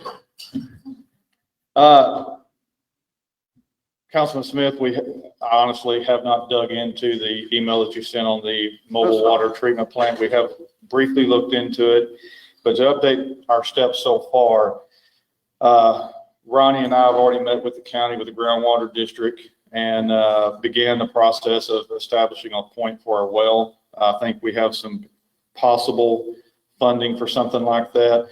Again, in a well top situation, now that we have a Class A operator, that we're looking to secure a 200 GPM well in the immediate near future, specifically before the summer, before we have an opportunity to have fall into drought, regardless of Canyon Lake, regardless of the river and our water plant being under construction. If there's no water in the river, then there's no need for the mobile plant. I do think it's a viable option to still put in consideration. So as we look into the short term without a water plant, Canyon Lake becomes our primary, but if we secure the well, we can supplement that, reducing our cost of water with Canyon Lake into our church tank. Once we get that first one secured, then we would move on to a second well, which would be closer to our water treatment plant that would give us another alternative. We could literally, under water restrictions at 200 gallons a minute, I hate to be using your numbers, I'm stealing them. You gave it right. If we were to even secure a well at the smallest size of about 200 gallons per minute, that would incorporate an extra 288,000 gallons per day for the city of Blanco. The city of Blanco currently uses, just on an average for the year, it ranges so much. Let me just give you the number now. I mean, we're using about 320,000 gallons a day currently. So a 200 GPM well, being 200 gallons per minute, would highly supplement the city of Blanco, and that would offset a lot of costs that we do get from Canyon Lake. And being that we are a surface water treatment plant, we have a surface water treatment facility. Again, as Will saying, with a Class A operator, the TCQ allows us to blend groundwater with surface water and be able to send it out to our plant from there. So although we're looking to secure at least a 200 gallon per minute well, of course, we want to get 10 of them if we possibly could. At any rate, any type of groundwater system can supplement our surface water system, be blended in one of our storage tanks. That's one of the things of TCQ. We can't not blend it in the distribution system. We have to blend it in a storage tank. And currently with us for the next 18 months, they're going to be utilizing that church storage tank, receive water from Canyon Lake. That's our prime source to be able to blend our groundwater with. What kind of timeline are you on? I mean, we've signed, I think, a 22-month contract, for the refurbishing and upgrading on our own water treatment plant. And my focus was, Canyon Lake's our contingency supplier, and now they're our primary and contingency supplier. And to supplement that, what time period are you looking at on these wells? We were really hopeful as of this morning to hope that within the next week or two, we could possibly already be able to incorporate a well system into our surface water treatment. Okay. We ran into a couple of hiccups, but of course, this is something that they can't happen overnight. We've gotten with the groundwater district. We've already put out for a couple of bids to get some wells done and everything from there. We're looking at meeting as early as, next week, or I'm hoping by the end of this week, with one of our well companies to see what it would take, or where water availability would be. We're kind of, because we have time to do it, just trying to think of the best practice possible instead of just saying, hey, we need a well and drill it, and we don't know the type of water quality or something we'll be able to get from that. So are we restricted to that the well has to be within the perimeter boundaries of the city limits? Or can we go out? No, not at all. Okay. We are right now we're going to work off of property that we own first. And if we need to make arrangements with lease or different arrangements outside of that, then we'll look into that. But the first idea is we have a point pinpointed that we know we feel confident based on the other wells around from the groundwater district that we have a good spot. And now's to get the bids and find out how, hopefully the next meeting in April, we'll be able to come and ask for approval to move forward. Thank you. That would be the first one. Mm-hmm. What might be the implications for those of us who have wells already? If the city is drawing water out of the aquifer, out of our water source. At this point, I mean, it's anybody else that's going to drill a well around your well is going to have some impact or some effect on it. The only thing I could say as of right now, because we don't have that, it's very preliminary what we're doing right now, and I don't have that concrete information from the groundwater district as of yet. I would just be able to say, on an elementary level, that we are looking to use this as a supplemental, not to incorporate it for the complete water supply for the city. You have even areas outside of town with very good producing wells, and it doesn't seem to interfere with others around it or what. But that's why we're working so closely with the groundwater district. As much as we want to use this as a contingency plan to supplement the city's water supply and gain as many water rights as we can, we don't want to be the bad guy or the big bully that's, you know, drying up everybody else's well around us. So how it affects, in short, how it affects yours is relative to proximity to our well. For you, there would be no impact virtually. I mean, Yeah, for your location. From where you're at now. I was trying to speak. I'm just concerned about my well. Right, I was trying to speak very good, just. You know, concerned about Right. using groundwater, and then if we do it too, then we contributing. Well, A large problem. it is meant to be an emergency or supplemental type situation because we're still a surface water district. But during the time that we currently, so if you look at when we have a water plant, our water plant is our primary. Our secondary is either the well or Canyon Lake if our water plant goes down and we're out of water. That gives us 3 options for water. Now that we don't have that, we need a alternative to just relying on Canyon Lake, and the well is that immediate solution, specifically if we go into a drought type situation. So when we look for the well, we're looking at something that's not necessarily affected in the same area affected. I can't put names to things right now, but not necessarily affected with, or something that don't necessarily affect the city of Blanco. Perhaps something to look at if we do with the city plan and whatnot, might be a water collection within the city as we build, expand our housing and whatnot. Is people collecting their own rainwater. I mean, there's been multiple options that we've kicked around even since Will started. Of course, this has been going on since I've been in my time here as well. But of course, with Snowbin, as you want to call it, or, you know, the freeze that we had, it kicks into high gear to, you know, we need to figure something like that. You know, we're looking into other options as far as expanding, a reservoir on the Blanco River, to securing water out to other surface water outside of the city of Blanco. Everything's been in the works, you know, and it had taken a lot of time and attention to get to where we are. But wells is the one and only thing that we can do absolutely right now that could happen the fastest. So although we're looking into wells now, we're not putting all our eggs in that basket. Don't get me wrong. We're still working and trying to secure other water rights elsewhere. Other MOUs, other opportunities, we just can't be put into the one. The great thing about the well, and I'll use the example. I'm currently on Canyon Lake water. I have never been on city supplied water in my life. I've always been on a well. It is very irritating when they lose water and I have none of it in my control because of all my years. I've never had a well freeze up or shut down on me in that type of situation. I don't like not having control. At least the well would give us some capacity to have some responsibility for our own actions in the event of something like this happening. And the next thing that could happen is actually a drought. If Canyon Lake, if we're currently at 320,000 gallons a day and Canyon Lake says, you know what, we're in severe drought, we're cutting y'all to 120, I'm gonna move.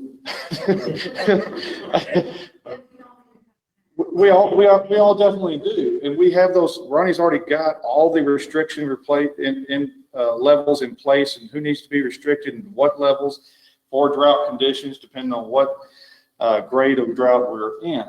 But in the event that something happens to Canyon Lake, we still got to have another option.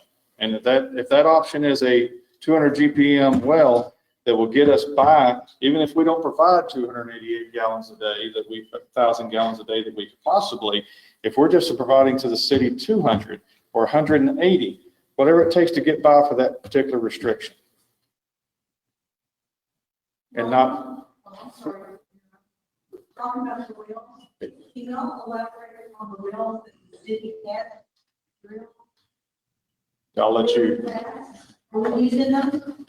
Not once. If I could answer, I'm sorry, Mayor. Yeah, go ahead. Okay. Can you repeat your question into the mic for people to hear? Asking about the current city wells or the wells that the city currently owns, I guess, per se. There is not one of those wells currently in use. According, the groundwater district has, of course, a lot more information on this one, but every one of them being non-producing. There was only one well that was actually producing water that was along the riverbank. I probably don't need a mic. Along the riverbank that was actually plunged into an aquifer below the level of the river, and it was brackish water, for lack of a better term. So 6 total. None producing. Well, not producing the quality of water that we can add to our water supply system. It's not good water. The one that does produce is not good water. It would have to be highly treated, and it's just not good water. Now, so most of those were test wells, and they're still used as test wells by the groundwater district, but they're not wells of the quality that the city of Blanco would need to be able to provide 200 gallons a minute. And they would not, nor, it's not just the well wasn't drilled for that, there's not enough water in that particular aquifer. So as we were doing those test wells, that was back in the day, they were really looking to see where the water aquifers really were, what kind of water you could get out of it. None of those actually produced water that would, I think the one that we, groundwater district gave us a little bit of information on one piece of property. There's one well at its best for 17 gallons per minute. That will not help us. That was back in, I believe, 96. Was it such? I mean, this is well before my time here, but. At 96, I was still in West Texas, and I got bigger water issues.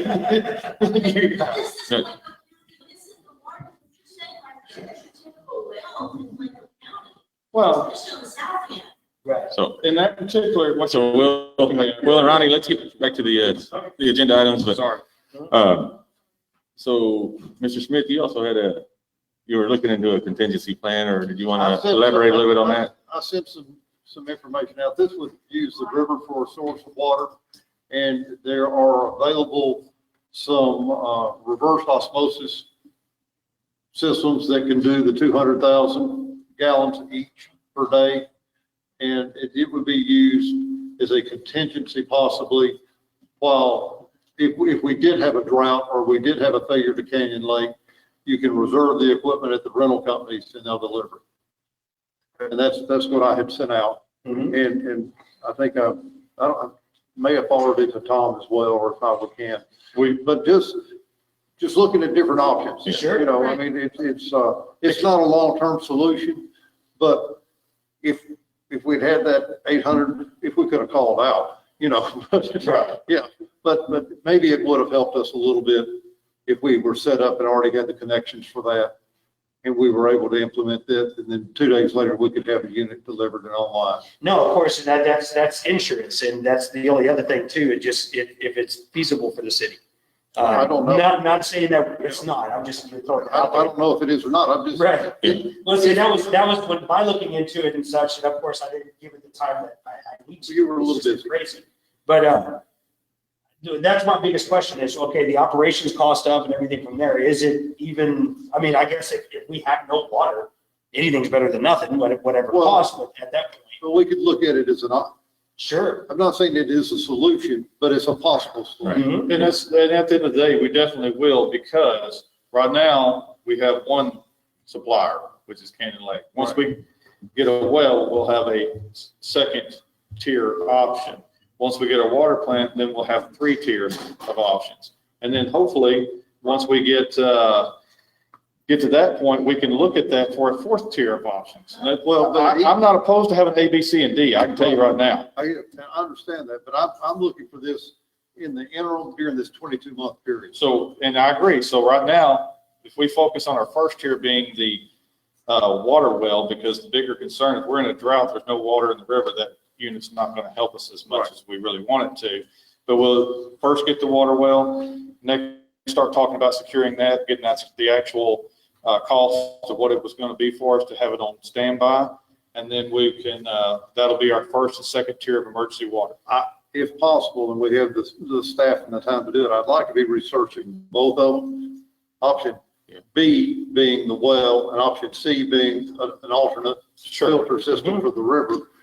And sure, go with the one that's optimal for us, but I don't want to wait a month, drill a well, and then find out we were unsuccessful, and here we are 90 days further down the road, getting closer to maybe another issue. No, we want to have action items that we can move on quickly and by the next meeting. Yeah.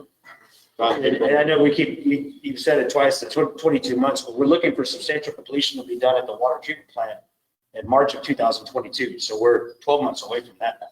Okay, and it'll be online at that point? Substantial completion should allow us to be able to go back online. So we're only down to a serious 12-month period where we would really have to secure some other options of water in case something happened to Canada. That means we got to go through another February, so I'm not Yeah. making any, I'm gonna be Yes, prepared. sir. No, and I think I agree with him to look at both options at the same time and at least get a price, because if it comes back and it's, Right. $1 million, then we know that it's not gonna work. Let's look at enough options. Right. That's not- Yeah. We gotta look at all of them. Would y'all want to look at them, or do you want to have Tom look at them? We'll utilize Tom. We're gonna utilize the county as well first because, through the emergency, well, that, yeah, county's cheaper than Tom. So, when we need Tom, we'll let him know, but all those options are viable options, but we want to get with the county and see what kind of other options, because there are possible, solutions that they may have as well that as a county may help pay for all Well, this. if there's anything I can do to help, let me We know. will And I don't contact mind you, absolutely. you assigning me a duty and I'll go run somebody down for you. Yeah, absolutely. I'll tell you, there won't be an option that we're discussing that you won't, as a council, not hear about. Right. So- And that doesn't just happen at meetings, we'll be having contact with individuals. And the council will hear about it, but it would be great if the city, because men aren't going to risk it, but they fight over water. And all of the things we're looking at are density plans, or population, or development plans, or impact fees. Really what it tells us is it's all about the water. And so the citizens here deserve to know if they're going to conserve and be wise and understand, need to know how much water we use here every day and every week, and what it means, and what the options are, and what you guys are going through. Because unless they show up at a council meeting and are willing to sit through the whole thing, it's hard to find out. And then you get a Blanco Water 101 to explain where we're getting it, what it's costing, what we're trying to do, how we use it, why conservation is important. Educate us. I think you get a lot more support from the citizens if they understood it isn't just the council that has to make that decision in the back. Okay, I have a concern as well. So we learned a lot of stuff through this latest disaster. And one of the things I want to make sure we do is we protect our brand new water treatment plant when it's completed. One of my concerns is backup generation for that plant. When we were going through the budget and it was over budget, one of the low-hanging fruit was the backup generator. And we can all see that that was would not be an optimal situation to have our brand new water treatment plant when it's completed come down. So I want you to make sure that you get that on your wish list so we can get the FEMA money. It's actually, the generator for the water treatment plant is still in the project. What we did is the city, it's included back in it when we went back for more excessive funds and, got that better interest rate.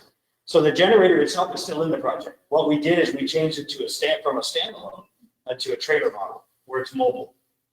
So then, but no, yes, of course. I mean, that would be detrimental if we had a brand new water treatment plant without power. Yeah. So it's gonna be wired, to plug in this trailer, but one thing we did learn is the city's powered by two different feeders. So there was times when the south side of the town was down electricity, but the north side was. So there may be a time when we have electricity down there, but we might not have electricity at the standpipe or something like that. So definitely need to make sure that. But we would definitely have that would be the priority place for it, would be at the. We have multiple generators on that list already, as well as a few other items that are deemed critical. Sure.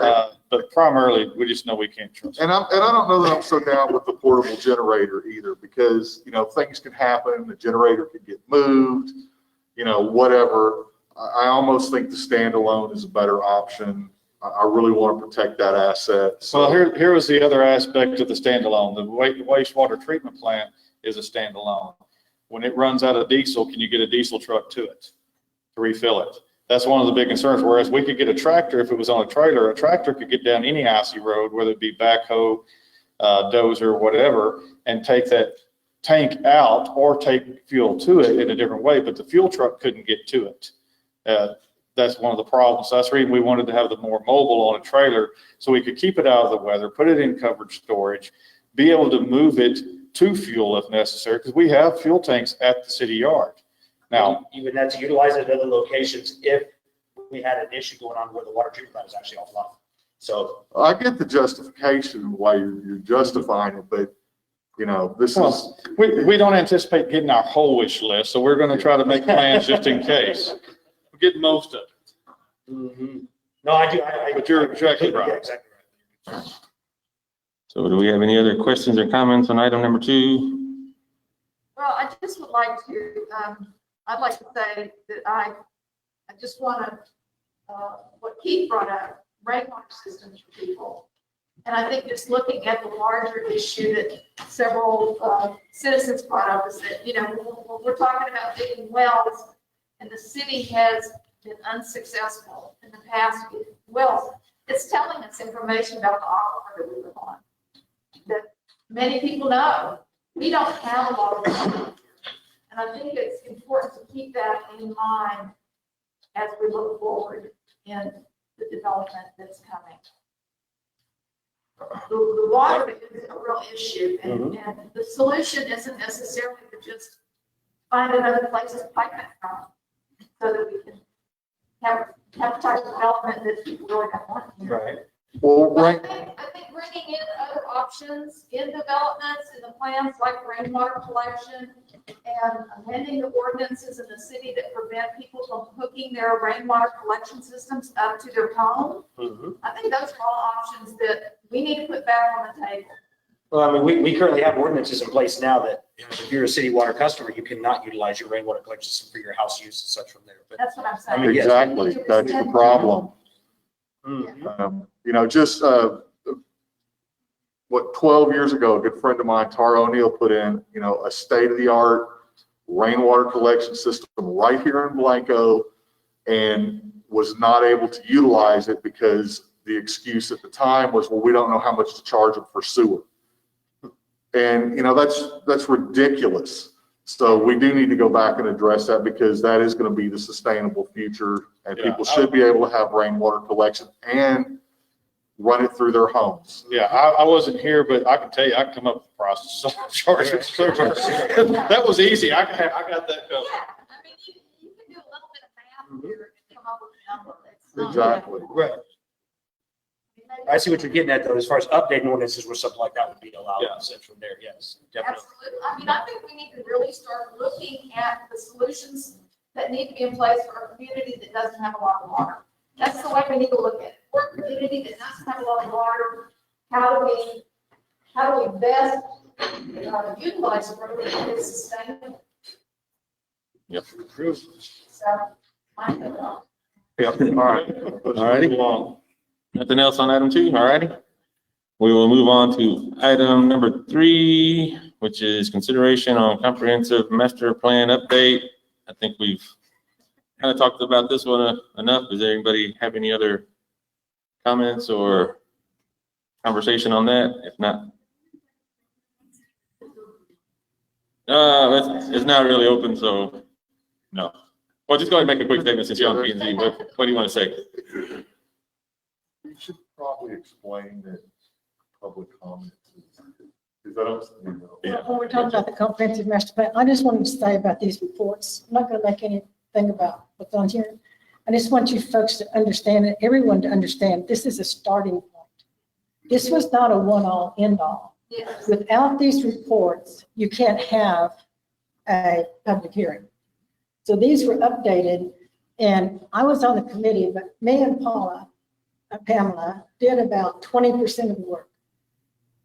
Martha put hours and hours of research, pulling information. Every line item in the comprehensive master plan had to be read and understood, and then tested for any updates. So this was not a small project, but it was never meant to be the end. It was never meant to leave anyone out.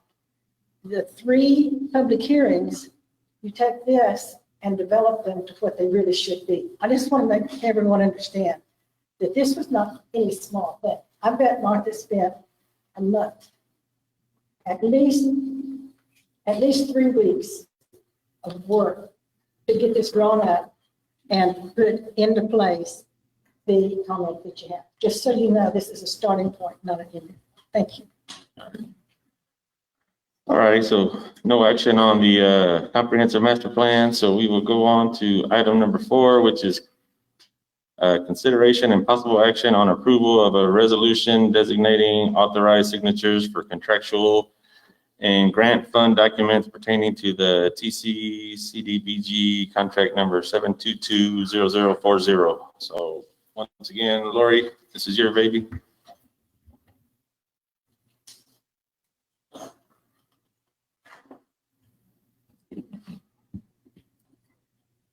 So last month at our February meeting,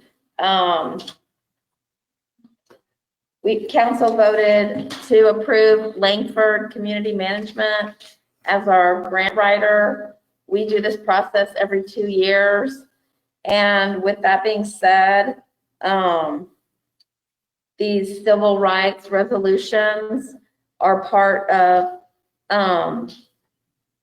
it's a Texas Community Development Block Grant provided by the Texas Department of Agriculture.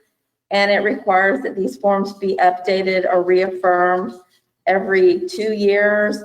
And actually the last one before 2020, it wasn't updated since 2016. So this is just updating our forms and reactivating what we already had in place from 2016. And it's a HUD requirement. So it's just a requirement for any grants that we receive over the next 2 years. Yeah, okay. I guess just the mayor's. Yeah, no, go ahead. Okay, let me Entertain it. I have a question for Laura. All right. This is item number 4 and number 5, correct? Yes, that's correct. Okay. And so I'm going to make a motion that the resolution for authorization of signatures on contract number 7220040 and resolution number 2021R, and it doesn't have a number. Just the resolution on the top of here didn't have a, so would it be 001? Is it the same number, the 722? It'll probably be the next number. I haven't signed it yet. It could to be determined. I'll have to look on my list. It's like our 2021 resolution number. Okay, I'm gonna, I think we owe 203. okay, I'm gonna, in that motion, we're gonna also approve the resolution 2021R to be determined, which is tied to the contract number 7220040. All right, we have a motion from Mr. Smith. Do we have a second? Second from Mr. McClellan. Any other discussion? Not, all in favor? All right. Kill 2 of them on that one. Deal. So we will go on item number 6, which is consideration and possible action on approval of amendment number 1 to task order number 6, water treatment plant project management and construction administrative services.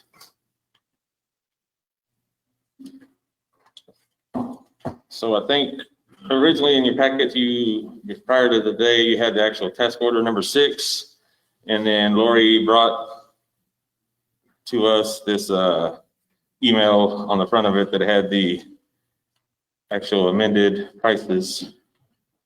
So if y'all have that email. So this is what our engineers want to charge for the extended period of time, since we went from a 12-month to a 18-month project. Okay, I've got a question. And this is multiple pages in. This is going to be item number 6, payments to engineers. And it said their estimated fee for basic services is $172,000 and refer to the summary below. And I go to the summary below, and it's task order number 100-100, Water Treatment Plant Management, Project Management, Construction Administration Services dated 9/18/19. And then we penciled in less amounts from 100-100 of $16,000.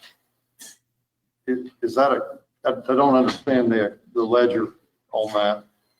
Yeah, how did it go down? Well, I mean,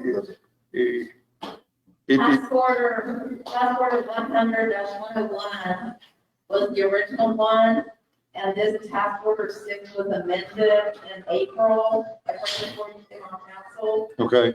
So task order 6 was amended and took the place of that 100-001. And those fees that were crossed out, is what it was updated to in April. Okay, so it was lower. The cumulative total. Part of the $16,000 was one thing in services, that was part of task order 1 was basically rolled into this. And so like y'all have already paid these subtracted from the total. So, yeah, the 16,000. Sorry, I'm confused. I'm sorry. Let's look at this again.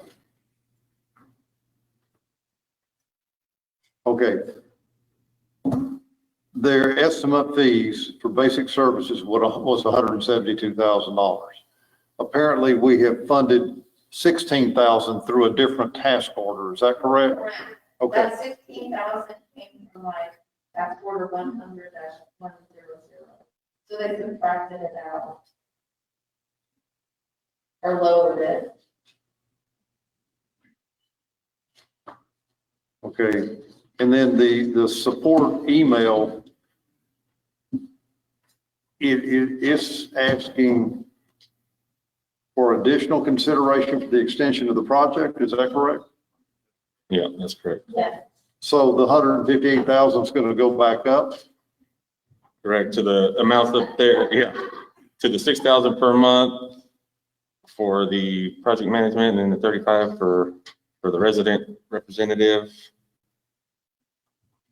So, And one of the numbers it says is an arbitrary amount, so I don't understand. yeah.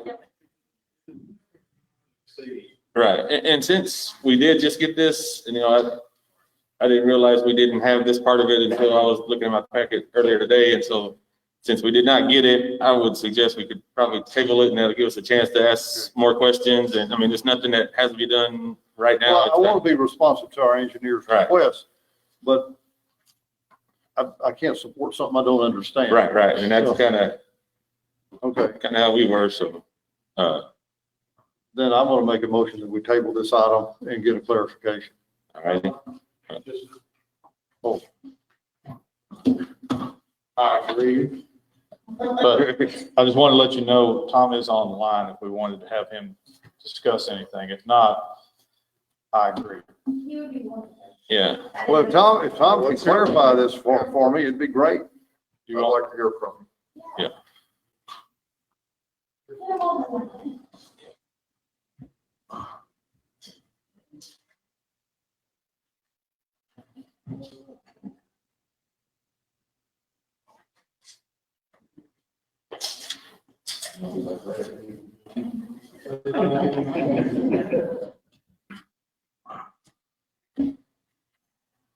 Can you hear me?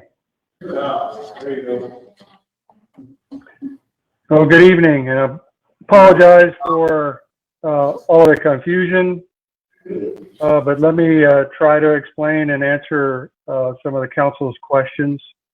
There was a task order that was authorized a year and a half ago to assist the city with the development of the treatment plant, especially when it came to the TCEQ and redoing the financial applications. And then at some point in time, the city had to re-procure their engineer to follow TCEQ rules. They did that. We were selected, and and that work had to be done under a separate task order. And so when we totaled up the numbers, we simply gave you a $16,000 credit for work that had already been done underneath the previous task order. The overall amount was the same. We simply gave you a credit, and that's how we got to the $158,000 number. Are there any questions on that? No, that part, and then it comes down, Tom, and gives me a total of $158,000. Right. So fast forward to now.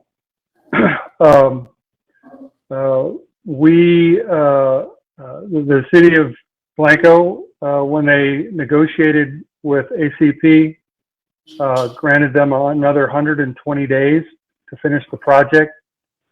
And that essentially extended the time of our contract as well.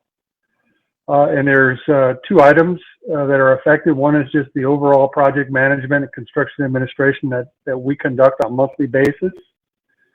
The other item is the resident project representation, which is essentially somewhat of an inspector. And again, we extended 4 months on the contract, so we need some additional monies to cover that work. We did an estimate of the average per month cost for the project management and construction administration is somewhere between $8,000 and $9,000 a month. We're only asking for $6,000 per month because there's a spike of effort at the beginning and there's a spike of effort at the end. And the months in between are typically less. So we're about 2/3 of that average amount. The resident project inspection doesn't really change. They're obligated to go out there a couple of times a week and take pictures, and their effort is the same regardless of the month in the contract. So that's what those two items are for. Any questions on those two items? No, I mean, those two items look like they total $42,750 based on the 4.5 months. And Right. I don't have a question on that. But now at that point in time, if I add that back to that's going to be an additional cost of the $158,000, which will give me $200,250. And then you have two more items, the design revisions.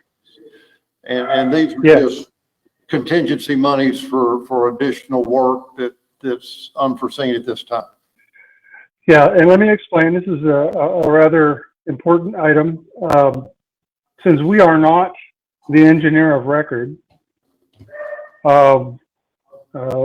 we are not obligated to make any design revisions or prepare change orders if they are needed. And so these are all considered additional services, and they were identified as such in the change order. So if we get into a situation where there's a problem with the plans and there has to be some kind of design revision or change orders prepared, then we would charge our time against that budget item and we're suggesting $10,000, and it is entirely arbitrary. We do not know what that number will be. There may be 0 design revisions. There may be a perfect set of plans, and there may be several design revisions. We just don't know.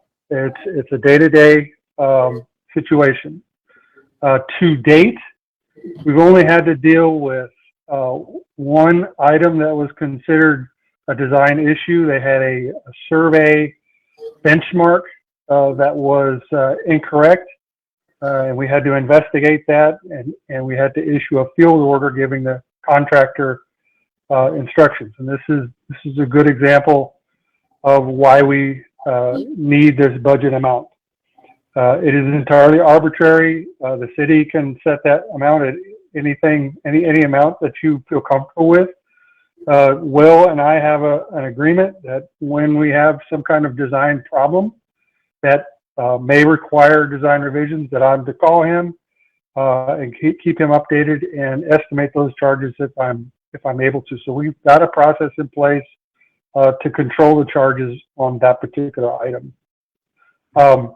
Similarly, the contractor has the right to submit to us substitutes if he so chooses. The contract calls for the engineer to review those substitutes and give an opinion as to whether he believes that they're acceptable. And the cost of that engineering review is reimbursable by the contractor. So this last item, engineering evaluation of contractor substitutes, is simply a budget item that we can track these charges so we can get reimbursed by the contractor. And we have already had one pretty significant substitute that was submitted on the backflow clarifier. And we did spend a little bit of time evaluating it and working with the contractor. So these things are all very much underway. This is just a means to set up some budget amount so that we can work expeditiously on a day-to-day basis. Again, the $5,000 is completely arbitrary. We'll go with whatever amount the city is comfortable with. And again, we have a system in place where I notify Will if there's a substitute that requires, some kind of significant effort on our part. Are there any questions on that? I've got one. I guess basically we've been under contract now for a couple of months and timely submittal is a key issue for any project. What percent are we finished on the submittals at this time? Good question. Always at the beginning of the job, in the first 2 or 3 months, there's a very intense effort between the contractor and the engineer to submit and review and respond to submittals and RFIs. We have a software called Procore that tracks all the submittal activities. To date, I believe we're about 2/3 complete with the submittal process. We have accepted and responded to over 100 submittals. The whole process is going very well. We talk to the contractor nearly on a daily basis, and I think it's gone pretty well so far. So that's about where we are, about 2/3 into the submittal process. All right, and I guess since we're 2/3 full through this and you've had some additional cost or reimbursable expenses on, like you said, with part of a clarifier or backflow or whatever that, I don't remember what the item was, I'm sorry. But how much of that 5,000 have we already spent? We did not have a budget item at the time to charge that time to, so we'll have to figure out what that is and move it over. I was probably less than 3 or 4 hours, something to that Okay, effect. well, that's fine. So All we're right. probably $1,000, not much. All right, well, then, Tom, I appreciate you being available. This has enabled me to go forward with this, and I guess if we have other questions as we move forward with the motion, then we'll get back with you. Sure. Yes, thank you. And I apologize. I sent a bad file to Will, and you did not get the you did not get the actual amendment with the task order summary. I don't know why that file was bad, but I realized it today when I was checking up on things. So my apologies. Okay, thank you. See, I have not made a motion yet, or have I? That is great. No. Okay, all right. Well, if I had, I would withdraw that motion, and I'm going to go again. Yeah. All right. I'm going to make a motion that we approve task order number 6 as requested by our engineer. And that's to include the additional consideration for 4.5 months of project management 4.5 months of project representation, and then an allowance of $10,000 for possible design revisions, and an allowance of $5,000 for alternate submittals. We do ask that the engineer keep our staff posted of any expenditures that are being charged against these two allowances, so we can be abreast and understand what our costs are as we incur. Okay, so we have a motion. Do we have a second? We have a second. Any other discussion? If not, all in favor? All opposed? All right. Looks like item number 6 is complete. We will go on to item number 7, which is consideration and possible action concerning award of the engineering services contract for the preparation of the city's 2021-2022 Texas Community Development Block Grant application and subsequent engineering contract if funded. So once again, hand it over to Lori.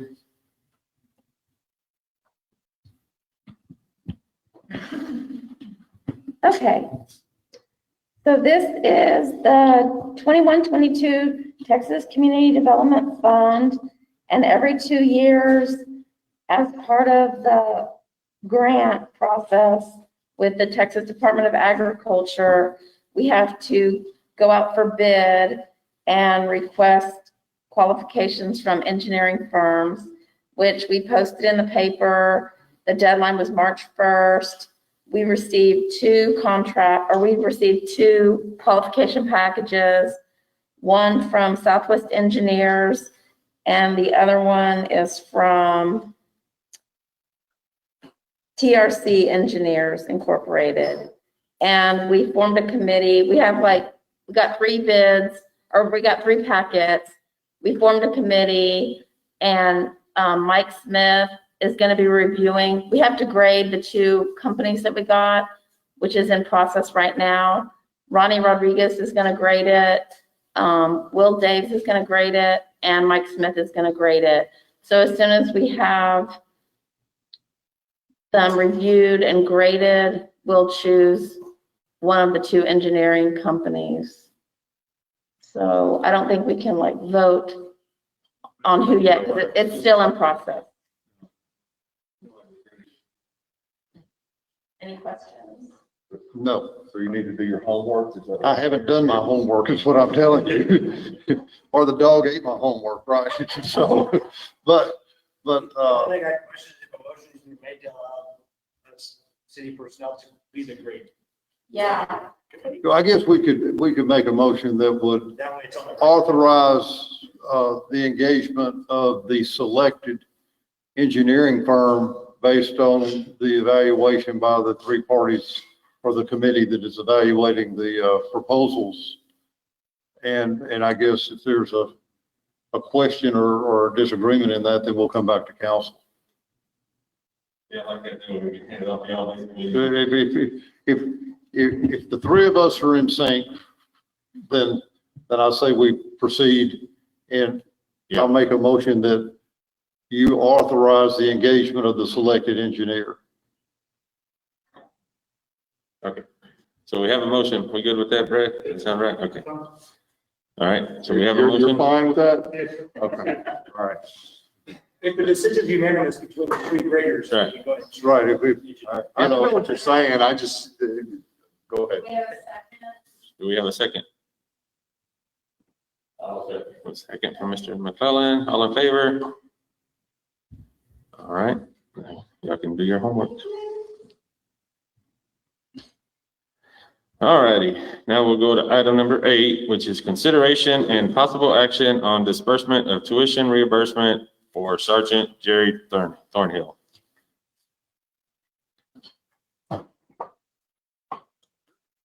In the letter that was submitted, it said, I would not like to request tuition reimbursement. I will tell you that I saw that, and that's why I totally endorse Further education. Continuing his education.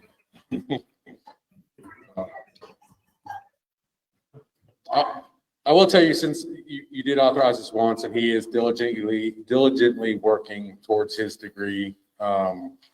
He's doing really well. I think he's got all A's. And I know he'd appreciate the continued support to continue his education, to continue his advancement within the police service.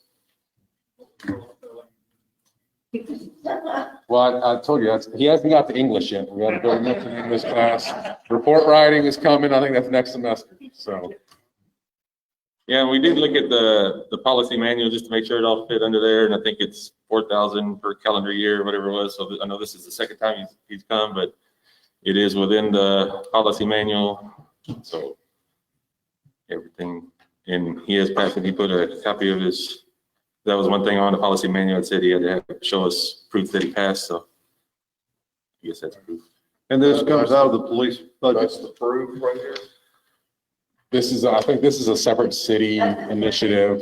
I'm sorry, what? I think is it a city pot of money? Because it's available to all employees, I believe. No, it's available to all, but he's asking the budget wise, is it coming out of your training? Coming out of your budget, yeah. You're coming out of your paying training budget.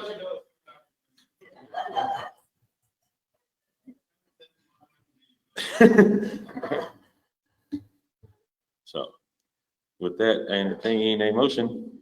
I would move that we authorize the disbursement of tuition reimbursement for Sergeant Gary Thornhill. All right. Got a motion and a second. Any other discussion? If not, all in favor? All right. I don't know, it was not approved. So with that, that was the last thing on regular session. So I guess the disadvantage of having a meeting here is we have no place to go for executive session. So we're gonna have to kick everybody out, I think, except for us. So at this time at 8:28, we will go into executive session in accordance with Texas Government Code 551.071. First item is consultation with, confer with the city attorney regarding legal issues associated with wastewater treatment plant permit application.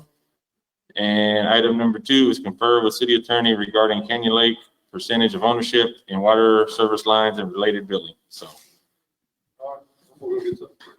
Okay. Yeah, it'll probably be a little bit. Will's gotta kick everybody out. Huh? Oh. We got time.